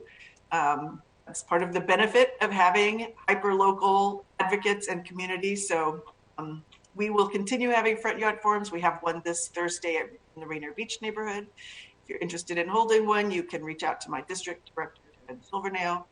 We're also having, continuing our community office hours, virtual hours on Sunday afternoons. You can request an appointment through our council website. Finally, I do want to say one of the issues that comes up no matter who I'm talking to is community safety. Everybody wants their neighborhood to be safe. And folks are also acknowledging, as they did at the Front Yard Forum, that the best way to keep our neighborhoods safe and to keep our neighbors safe is to invest in our neighborhoods. We don't increase that safety necessarily by investing in police, particularly not at twice the rate of community investments. I want to say that this is especially true when we see a repeated disregard for the safety of our neighbors who are exercising their constitutional rights. We have been talking now for 6 months across the country, and our neighbors here in Seattle have been in the streets demonstrating their deep frustration about the racial inequality in our society, and more specifically about how that manifests in police brutality against Black and brown folks. This council has been talking for 6 months about addressing these issues by divesting from the police and investing in communities of color. And I will say that when we see repeated escalation of police force against people who are demonstrating their rights of free speech, rights to assemble, despite recommendations from every accountability partner, they stand down, that they reduce contact with public, particularly during these demonstrations. For me, it really begs several questions. Why are the interim chief and the mayor disregarding those recommendations? Why are protesters still being met with the phalanx of police in riot gear? Why has a new unit been created whose sole purpose seems to be to clash with those who are exercising their right to protest police accountability? We haven't seen any sign of attempts to de-escalate in any of these situations. So I want to know who's ordering this behavior that includes smashing the car windows of our neighbors, interfering with the press, and has even led to people being hospitalized. And why should we continue to invest hundreds of millions of dollars in an agency that has so little regard for the safety and the protected free speech rights of our neighbors? As a council member and as a community member, I can't condone this behavior, and I'm tired, frankly, of asking these questions and getting no response. Every time I ask these questions, I get hedging and hand-wringing. So as we enter the final stages of the budget process, we'll be discussing how to reallocate resources in a way that aligns with our stated goals of restructuring SPD. That means reducing the size of the force, reducing overtime, reducing our reliance on a police-centered approach to community safety. My office supports these budget actions and is exploring additional ones. And I have to be honest and transparent with my constituents. We will not reach our shared goal of 50% reduction in one budget cycle, especially when we're budgeting for just a single year right now. So I will also say that I am committed to bringing our partners along on the pathway of reaching that shared goal. And part of that is recognizing that there are roadblocks that are in our way. I'm committed to working on these structural impediments so that we can reach our goal, whether that is the contract or state legislation that needs to change to help achieve the goals that we have. We know that this system is broken. To fix it will take more than just City Council's actions. So tomorrow will be the next step in the council action that we can take. It certainly won't be the last. I look forward to continuing to strive for community safety that protects all of our neighbors, and to work with this council to do that.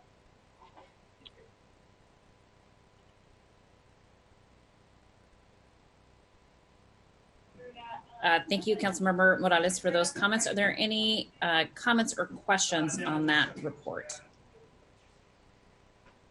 Okay, hearing none, we're going to go ahead and hear now from Councilmember Mosqueda, and then after Councilmember Mosqueda is Councilmember Peterson. Thank you very much, Madam President.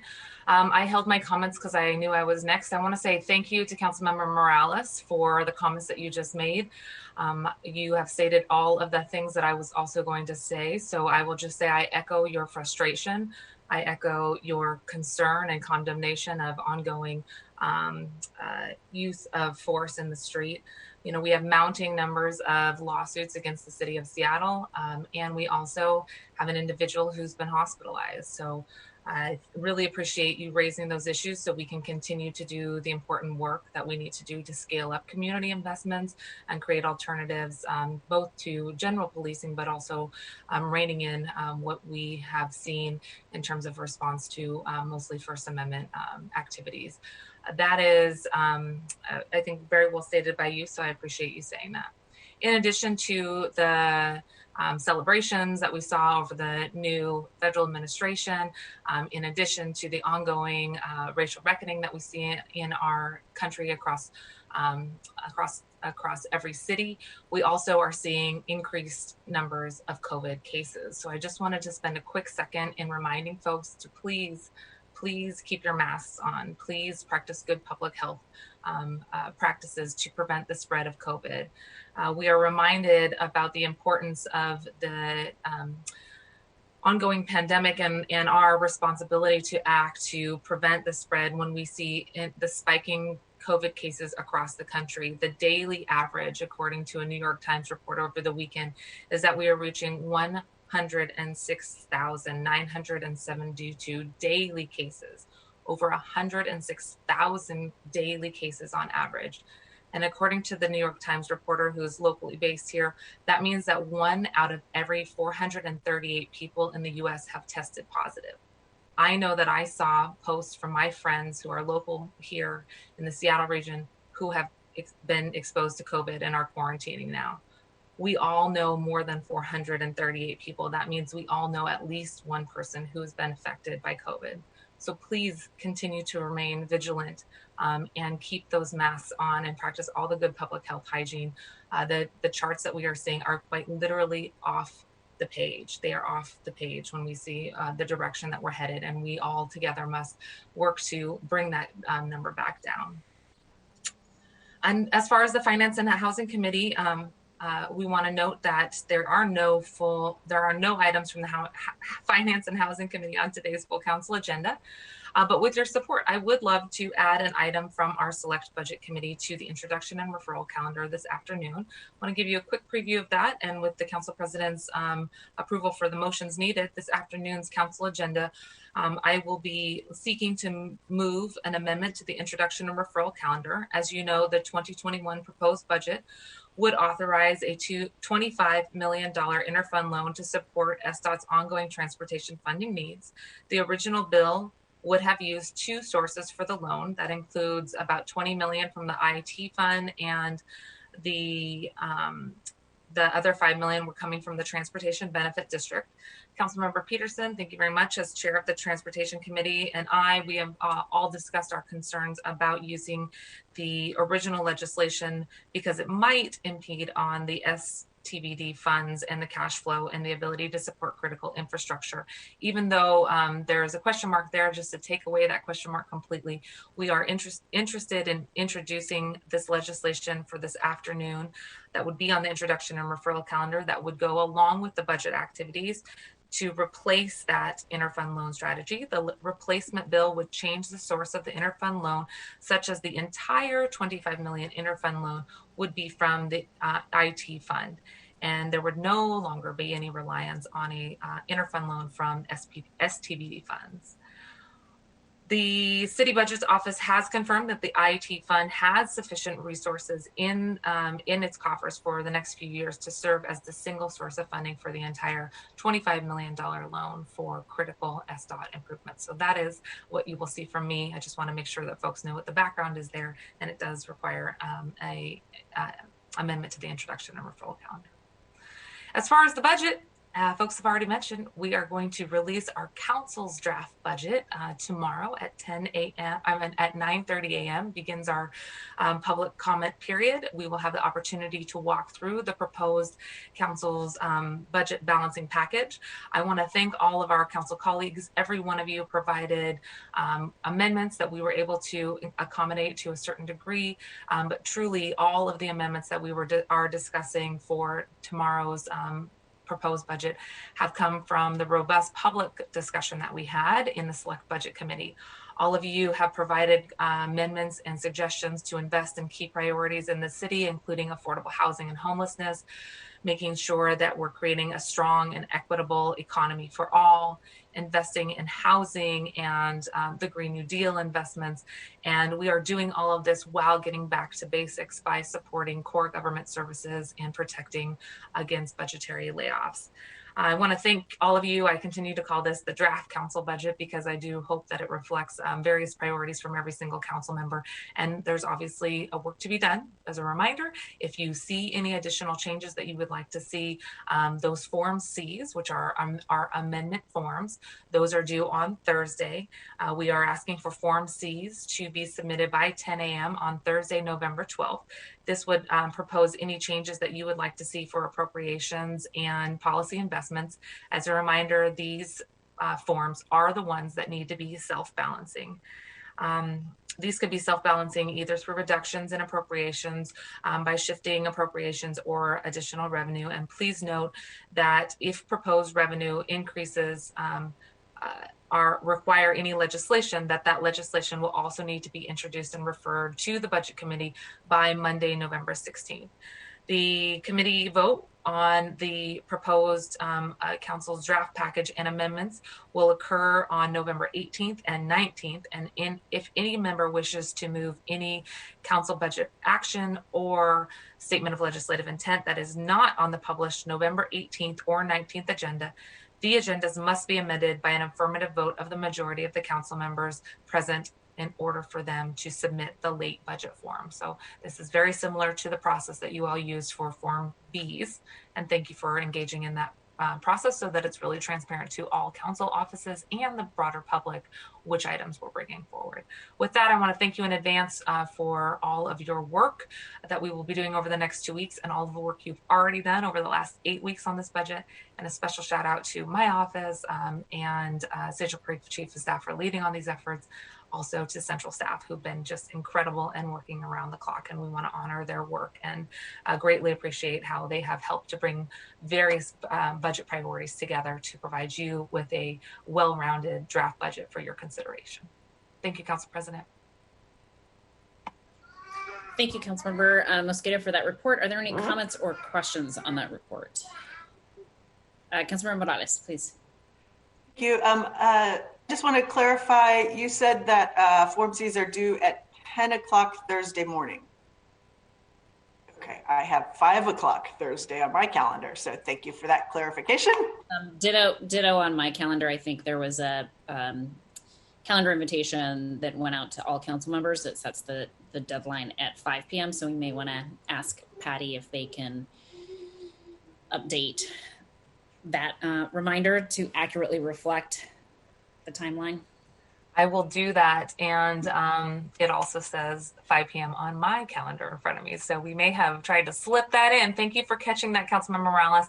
We will follow up with you. And if indeed the time is 10 a.m., we'll make sure that that's reflected in your calendars. Appreciate your flexibility there, and also recognize that's coming the day after a holiday. So we'll follow up with you in writing to make sure everybody has that, and that will be included in our Monday council memo that will be sent out shortly. So we'll get you clarification for sure. Thank you, council members, for flagging that. Thank you. And then Councilmember Mosqueda, the amendment that you're making to the introduction referral calendar today, I just want to make sure that it's that I'm clear that it's there'll be an amendment to the introduction referral calendar for this council bill that you just discussed this morning, and the intent will be to refer it to the Select Budget Committee. Yes, please, Madam President. Okay, great, thank you.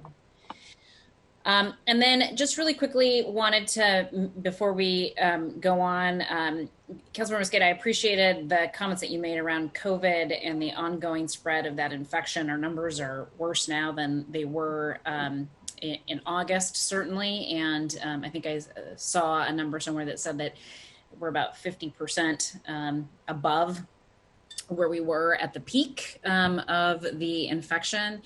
And as folks continue to go out into community, I think it's really important to remind folks that a mask doesn't make you invincible to infection, and that while wearing a mask is really, really important, equally important, if not more important to that, is social distancing. And that is hard to do when you're out in the streets celebrating with thousands of other people in our streets. I just want to remind folks that wearing a mask is really important, but certainly don't want folks to walk away with the impression that that is going to protect you 100% of the time. Obviously, the social distancing with the mask are what is really going to make a difference here and bring our numbers down. So just wanted to remind folks of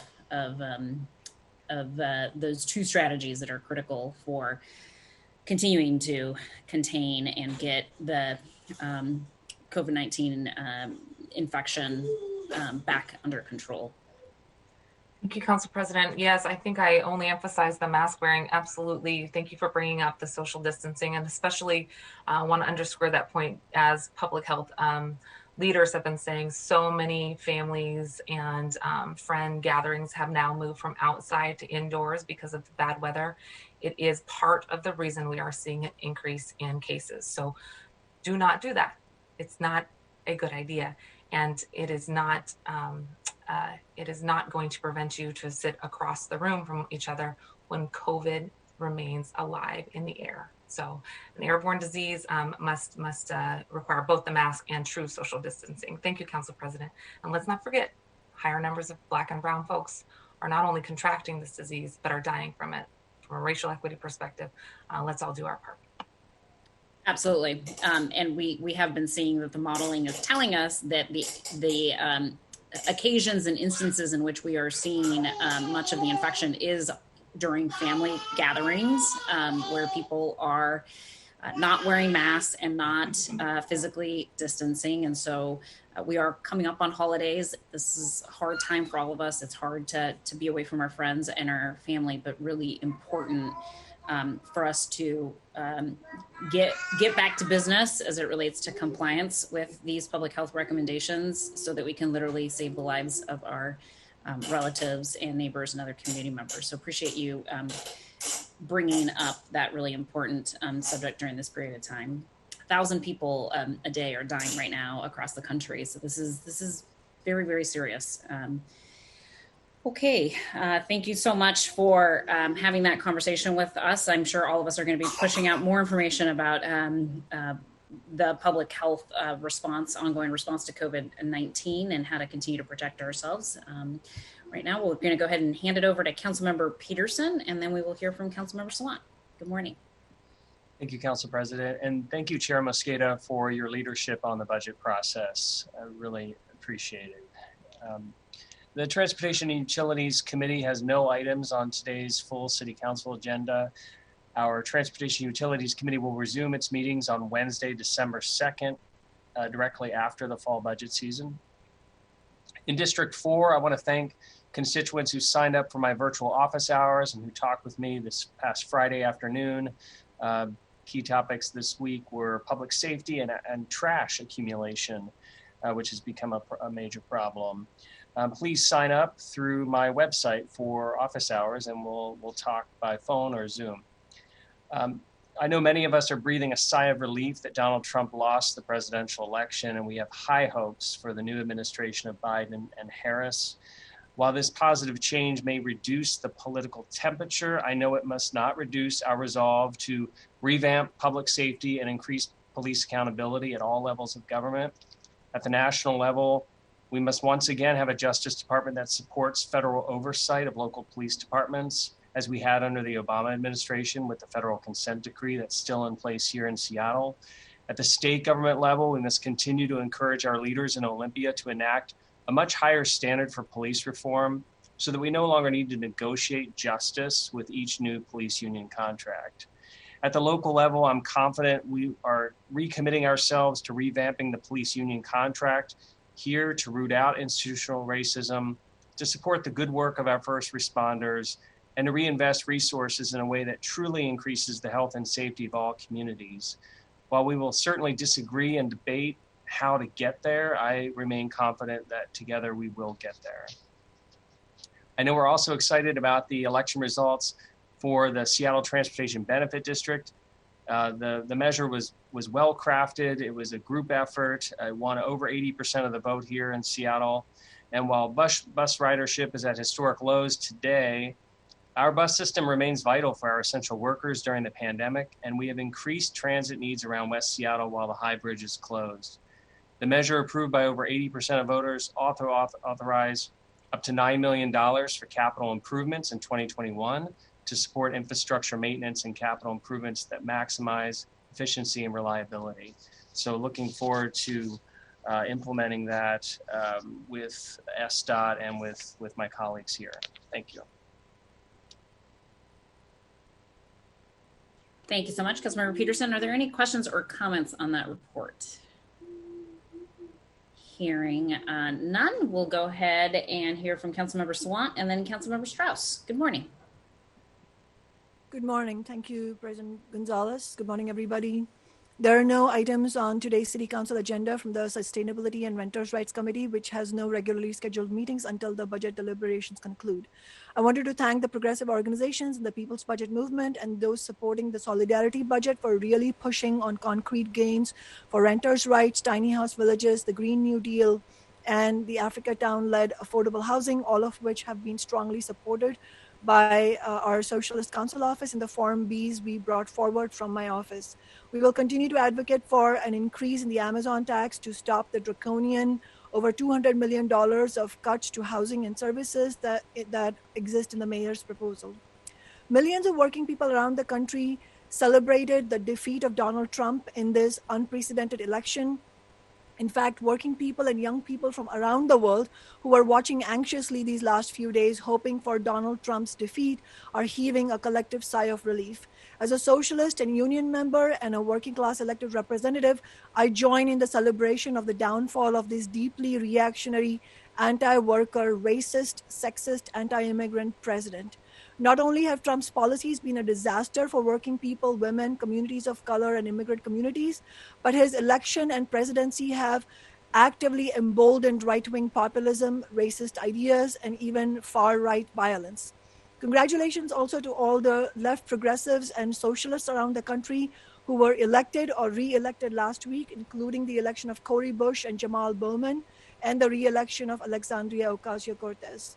However, the fact that the American presidential election was close at all is an enormous indictment of Biden and the Democratic Party establishment. Trump has been a historically abysmal, deeply unpopular president who should have been easy to defeat, especially in the context of his criminal mishandling of the response to the pandemic. To quote the Guardian newspaper, quote, "Trump should have lost in a landslide, but no blue wave materialized. Millions more people voted for Trump than in 2016, and it became disturbingly clear that even if Trump himself is booted from office, Trumpism is alive and well," unquote. And Trump almost certainly could have been handily defeated had the Democrats not gone all out to crush Bernie Sanders and viciously reject the most popular parts of his platform, like Medicare for all, Green New Deal jobs program, taxing the rich instead of working people, and exposing Trump for his selling out of working people for historic corporate tax cuts.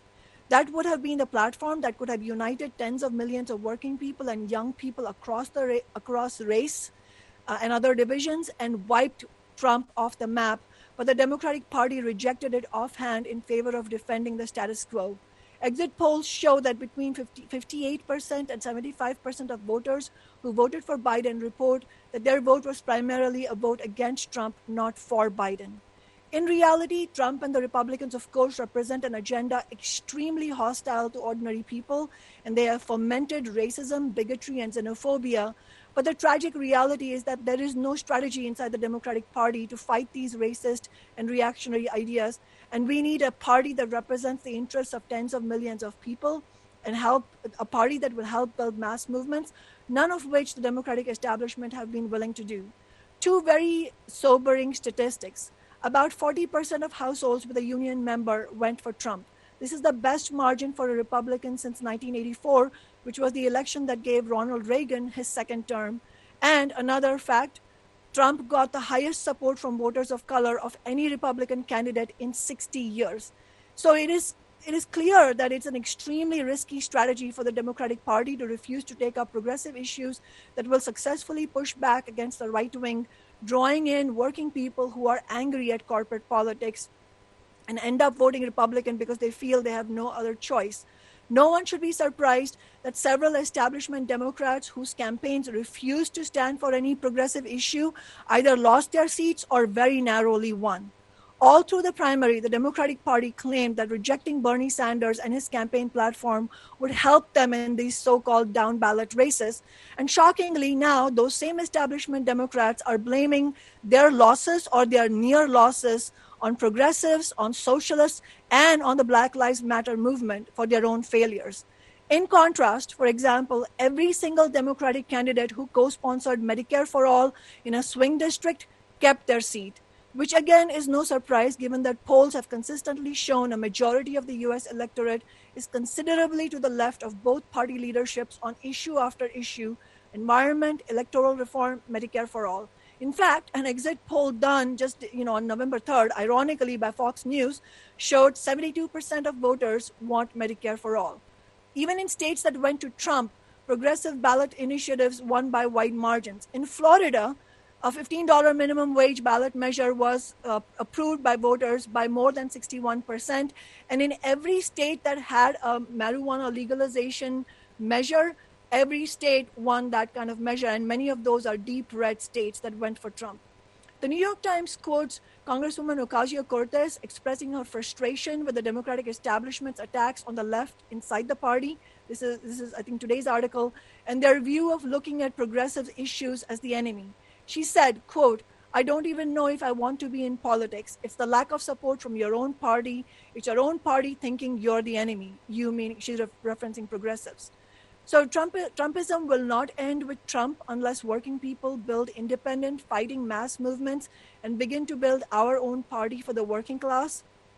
And unless we do that, right-wing populism and far-right forces are likely to grow under the corporate administration of Joe Biden and the Democratic Party. So specifically, we need to build movements to fight against austerity and the budget cuts that will loom from all across states and cities, for the Green New Deal, for Medicare for All, and to hold police accountable across the country. Thank you.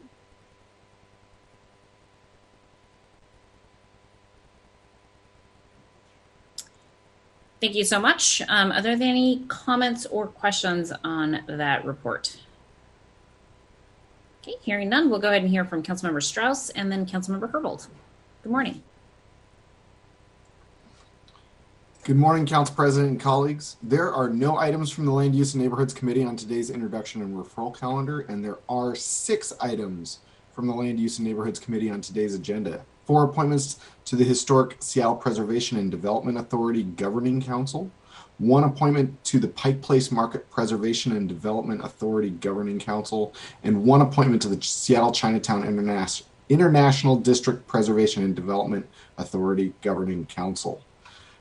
This last week, I was able to join the Maritime Industrial Work Group, which had several really great presentations. And again, I'll highlight that we have here in the city of Seattle a unique competitive advantage with our maritime industry, as we have the closest freshwater port to the Gulf of Alaska.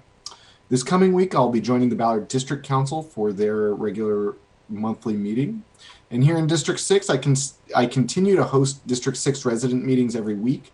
During my resident meetings last week, we continued to discuss public safety, homelessness, transportation, stay together blocks, and I spoke to residents in Ballard, Finney, West Woodland, Woodland Park, Crown Hill, Loyal Heights, Tangletown, and then the Greenwood Finney Finney is just such a unique ridge that it connects so many neighborhoods in District 6.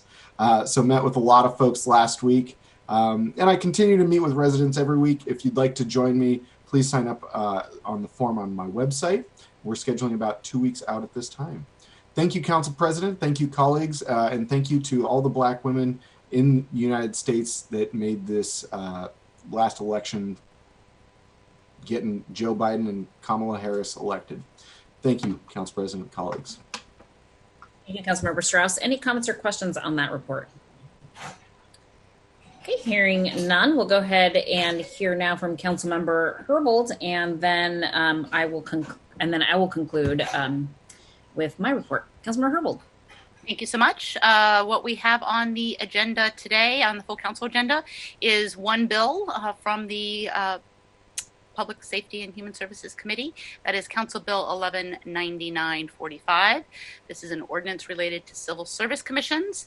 The intent of the effect of the ordinance is to address how public safety civil service commission members are elected. One of the 3 members of the Public Safety Civil Service Commission is elected by relevant employees, specifically police and fire. Things are slightly delayed by COVID-19, so this allows the city clerk to hold the election in December rather than November, and allows for electronic ballots rather than physical ballots. This is only for 2020. And it is included in the ordinance, not captured in the municipal code to express the temporary nature of the change. It also eliminates outdated language in the Seattle Municipal Code regarding the election process, and allows the city clerk to modernize the election process by rule. And that's all that is on the full council agenda from my committee. Just as I do every week, I give my props out to Seattle Fire Department for their COVID-19 test administration at 4 sites throughout the city, and the cumulative number of tests being delivered by the fire department up through November 7th, starting in June 1st, is 331,000 tests administered by the Seattle Fire Department. Echoing some of the comments by my colleagues today as it relates to COVID-19 transmission. There was a Washington State Department of Health statewide situation report last week, which shows, as we've noted, that coronavirus transmission is increasing throughout Washington. The case counts in Western Washington have been increasing in all age groups since mid-September, and this suggests that no single transmission route is driving trends. And COVID-19 is well dispersed across the population. Growth in cases is particularly pronounced in the 25 to 39 and 40 to 59 age groups. For folks who are making plans for the holidays, like I know we all are, please keep in mind the best way to protect your friends, families, and communities. Wear masks around people that you don't live with, even if those folks are close family and friends. Limit the number and size and frequency of gatherings.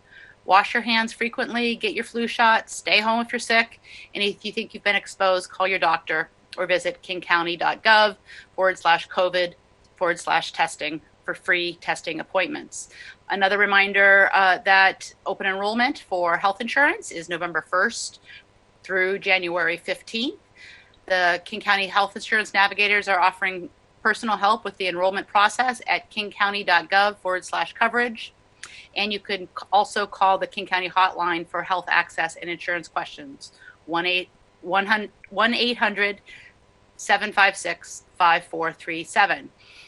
This general topic brings me to some of my election reflections. Really appreciated Council President Gonzalez's comments about social distancing as it relates to celebrations. Despite how overjoyed I was this weekend with the election results, another one of my strong reactions was concerned about COVID transmission during celebrations. And more in the vein on election reflections, I'm so encouraged that this week has started off Monday morning with a press conference from President-elect Biden, turning his primary focus on the creation of a federal COVID-19 response and his insistence that mask wearing not be a political statement moving forward. With this outcome of the presidential election, I'm so hopeful that cities and states are no longer on their own to address our greatest public health challenge in a century. As far as activities coming up this week for me, I have the Watershed Resource Inventory Area 9, otherwise known as WIRA 9, meeting this week. And then just reflecting over last week, letting folks know here that I presented at the Community Police Commission in response to their request for council to inform them on the council's budget actions regarding policing in Seattle. Had a really good discussion with the members of the CPC about that. Last week, I also received a briefing from Chief Diaz on policy changes related to crowd control that the police department announced last week. And this got some attention in the media. The policy changes that they announced fall into 5 different categories. One being recognizing the visible presence and appearance of officers at a demonstration can impact interactions with the crowd, and reducing the department's presence when safe and feasible. 2, they are intending to take additional measures to provide media, legal observers, and protest medics safe avenues to carry out their important roles. 3, they're working to de-escalate whenever it is safe and feasible. 4, they're improving means of conveying public safety messages to large crowds. And 5, they are working on new strategies to address individuals taking unlawful actions in otherwise lawful crowds. I had this this briefing with Chief Diaz and Captain Leslie Cordner last week. I believe it was Friday. And it was after the protests that I think many of us saw last week, where an individual was hurt during the implementation commission of an arrest. And one of the things I really struggled to try to understand from my briefing on these changes is how changes in written policy are actually resulting in changes in decision making in real time. We can clearly see that they're using a new public safety communications device that is clear and apparent. But for things like reducing the visible presence and appearance of officers at demonstrations in their own understanding that large numbers of police can have impacts on interactions with crowds. That's an example of a policy change that was announced, but I have a hard time seeing the outcome of that policy change on the ground. We, I think, saw many dozens of police officers responding to what appeared at the time to be a protest of approximately, it looked like 20 people. So I'm going to continue to try to understand again how policy changes are implemented and how they actually result in different responses by the police department when it comes to managing crowds of folks who are engaged in their rights of free speech. And some of the policy changes I understand also are going to have to go through the consent decree process. But some of these policy changes, the police department is saying that they are implementing now. And so I look forward to working with my fellow council members on understanding more about what it means to implement these new policies and what it means when new policies have supposedly been implemented, but that we're not actually seeing the changes that we expect from those new policies. And then lastly, I just want to mention that this week on Thursday, I'm going to be participating virtually in a District 1 Town Hall, organized by the Democratic Socialists of America. And that town hall is focused on public safety and the police department budget. Thank you. Thank you, Councilmember Herbold. Any comments or questions for Councilmember Herbold? Councilmember Peterson, please. Thank you, Council President. Councilmember Herbold had a question about the Council Bill 119945. Just so I understand it better, I know several of you worked really hard on the landmark police accountability ordinance in 2017, and I thought that it called for elimination of employee representation on this particular body, the Public Safety Civil Service Commission. And it's my understanding, though, that this bill does provide an opening to flexibility in case that part of the accountability ordinance can be implemented later, because I believe one of the sections of the accountability ordinance removed the employee from this commission, but this is sort of perpetuating that ability to have the employee on the commission. Yeah, this particular bill is really focused on allowing the Public Safety Civil Service Commission to constitute itself under the current requirements. It does not create any long-term conflicts around our efforts to reform the appeals process. If I think that's what you're getting at, as contemplated under the 2017 accountability ordinance. Thank you. Any other questions or comments for Councilmember Herbold? Councilmember Mosqueda, please. Thank you very much, Councilmember Herbold. As Chair of Public Safety, I really appreciate all that you have been doing to bring to light some of the not only policy considerations, but the I think disparity between what we're hearing and what we're seeing. I too have had a chance to have a conversation with Chief Diaz, as we have a few times during the budget process, so that I can, give a heads up on some of the things that we are hearing as problematic, to let folks know we're going to be moving forward on various pieces that council members have proposed. In my discussion, I believe it was last Friday as well, I had heard that there was a difference in the approach that police were taking, but I specifically asked if this was policy in writing and was told that no, it was more of a philosophical change. Can you clarify for me, because I haven't had the chance to read the report that you just mentioned? Is there changes that were directed in writing, or is this something that they are thinking of as a philosophical change?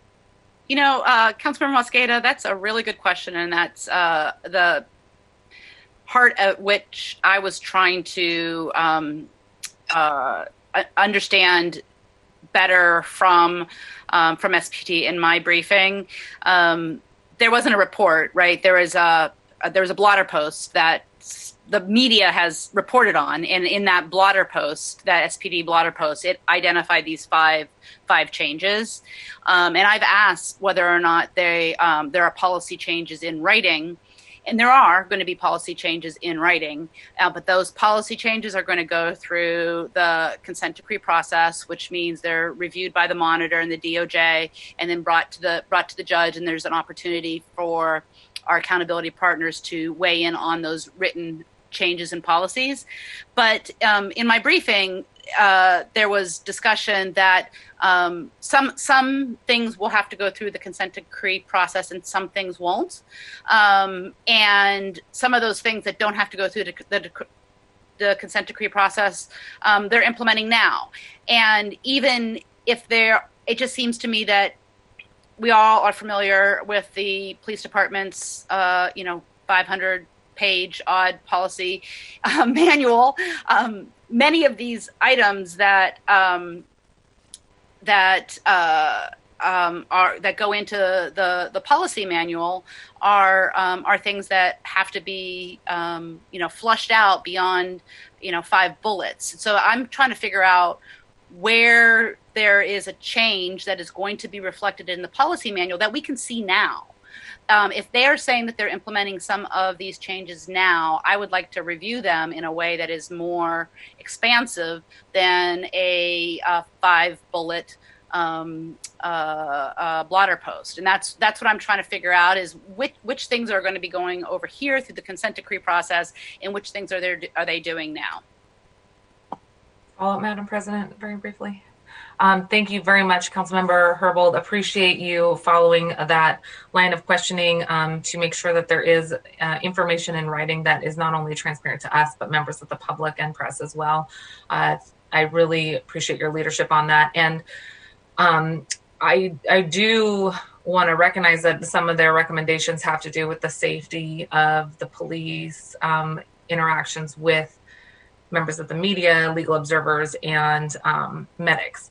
However, in the last few weeks, as I mentioned to the chief, I've heard a few reports of members of the press specifically being moved out of the way to very far distances. And it is not the goal to prevent the press from being able to document what's actually happening. So I think that there is a lot of work that still needs to be done to ensure that, yes, members of the press, legal observers, and medics are not harmed by activities of our police force, but also that they are still able to both document the situation and be close to the action so that that reporting can occur, or the legal observing and medical services can also occur. So I just wanted to flag that for you as well.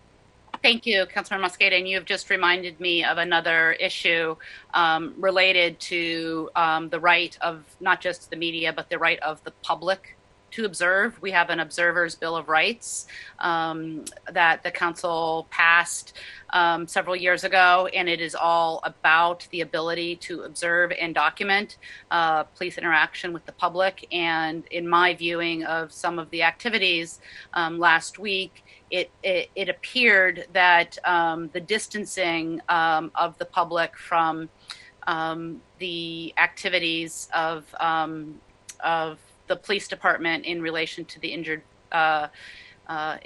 injured individual might not be consistent with the intent of the Observer's Bill of Rights, which does establish that police department can require a safe distance from sort of where the action is, but the separation of folks from this in this particular instance seemed to be much beyond what would be considered a safe distance.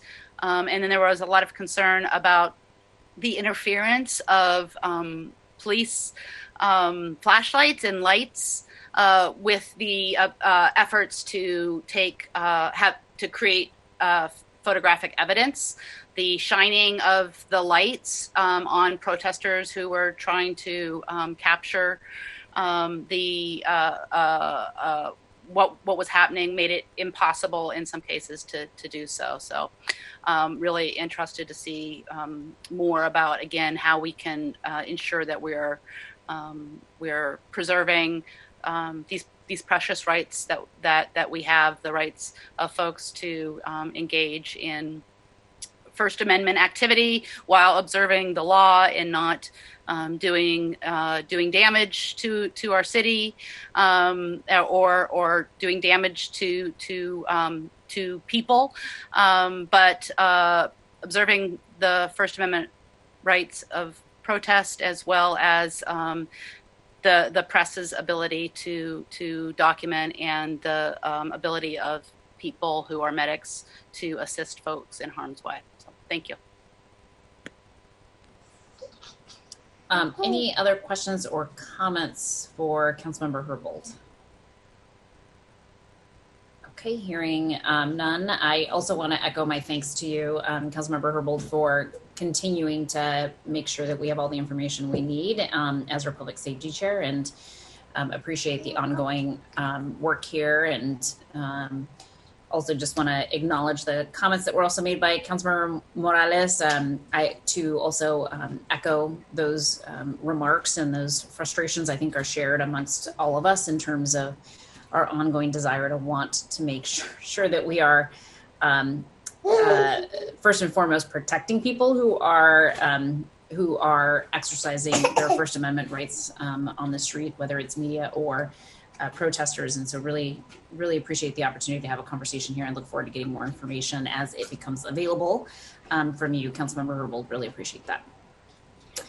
Colleagues, in terms of my report, I already reported what I needed to during my president's report. There's no governance and education committee scheduled for the month of November, and I have nothing on this afternoon's agenda related to the governance and education committee. So I am happy to sort of close out this part. Is there anything else for the good of the order? Councilmember Mosqueda, please. Thank you very much, Madam President. Just a quick reminder that we are going to have an all-day select budget committee meeting tomorrow, starting at 9:30 a.m. We will have at least the first hour for public testimony. And for folks who would like to provide public testimony, please note that the live link will be available at 7:30 a.m. So you have 2 hours plus the duration of our public testimony to sign up. But again, thanks in advance to all of you for your walkthrough of the draft budget. And we will be posting that today along with any questions and comments that you have for tomorrow. I know that it's going to be a robust discussion. So thanks so much for all the work you've done so far, and look forward to seeing all of you tomorrow. Thanks for that reminder, Councilmember Mosqueda. All right, folks, well, that concludes our agenda for this morning. So we'll go ahead and adjourn, and I'll see you all at 2 o'clock.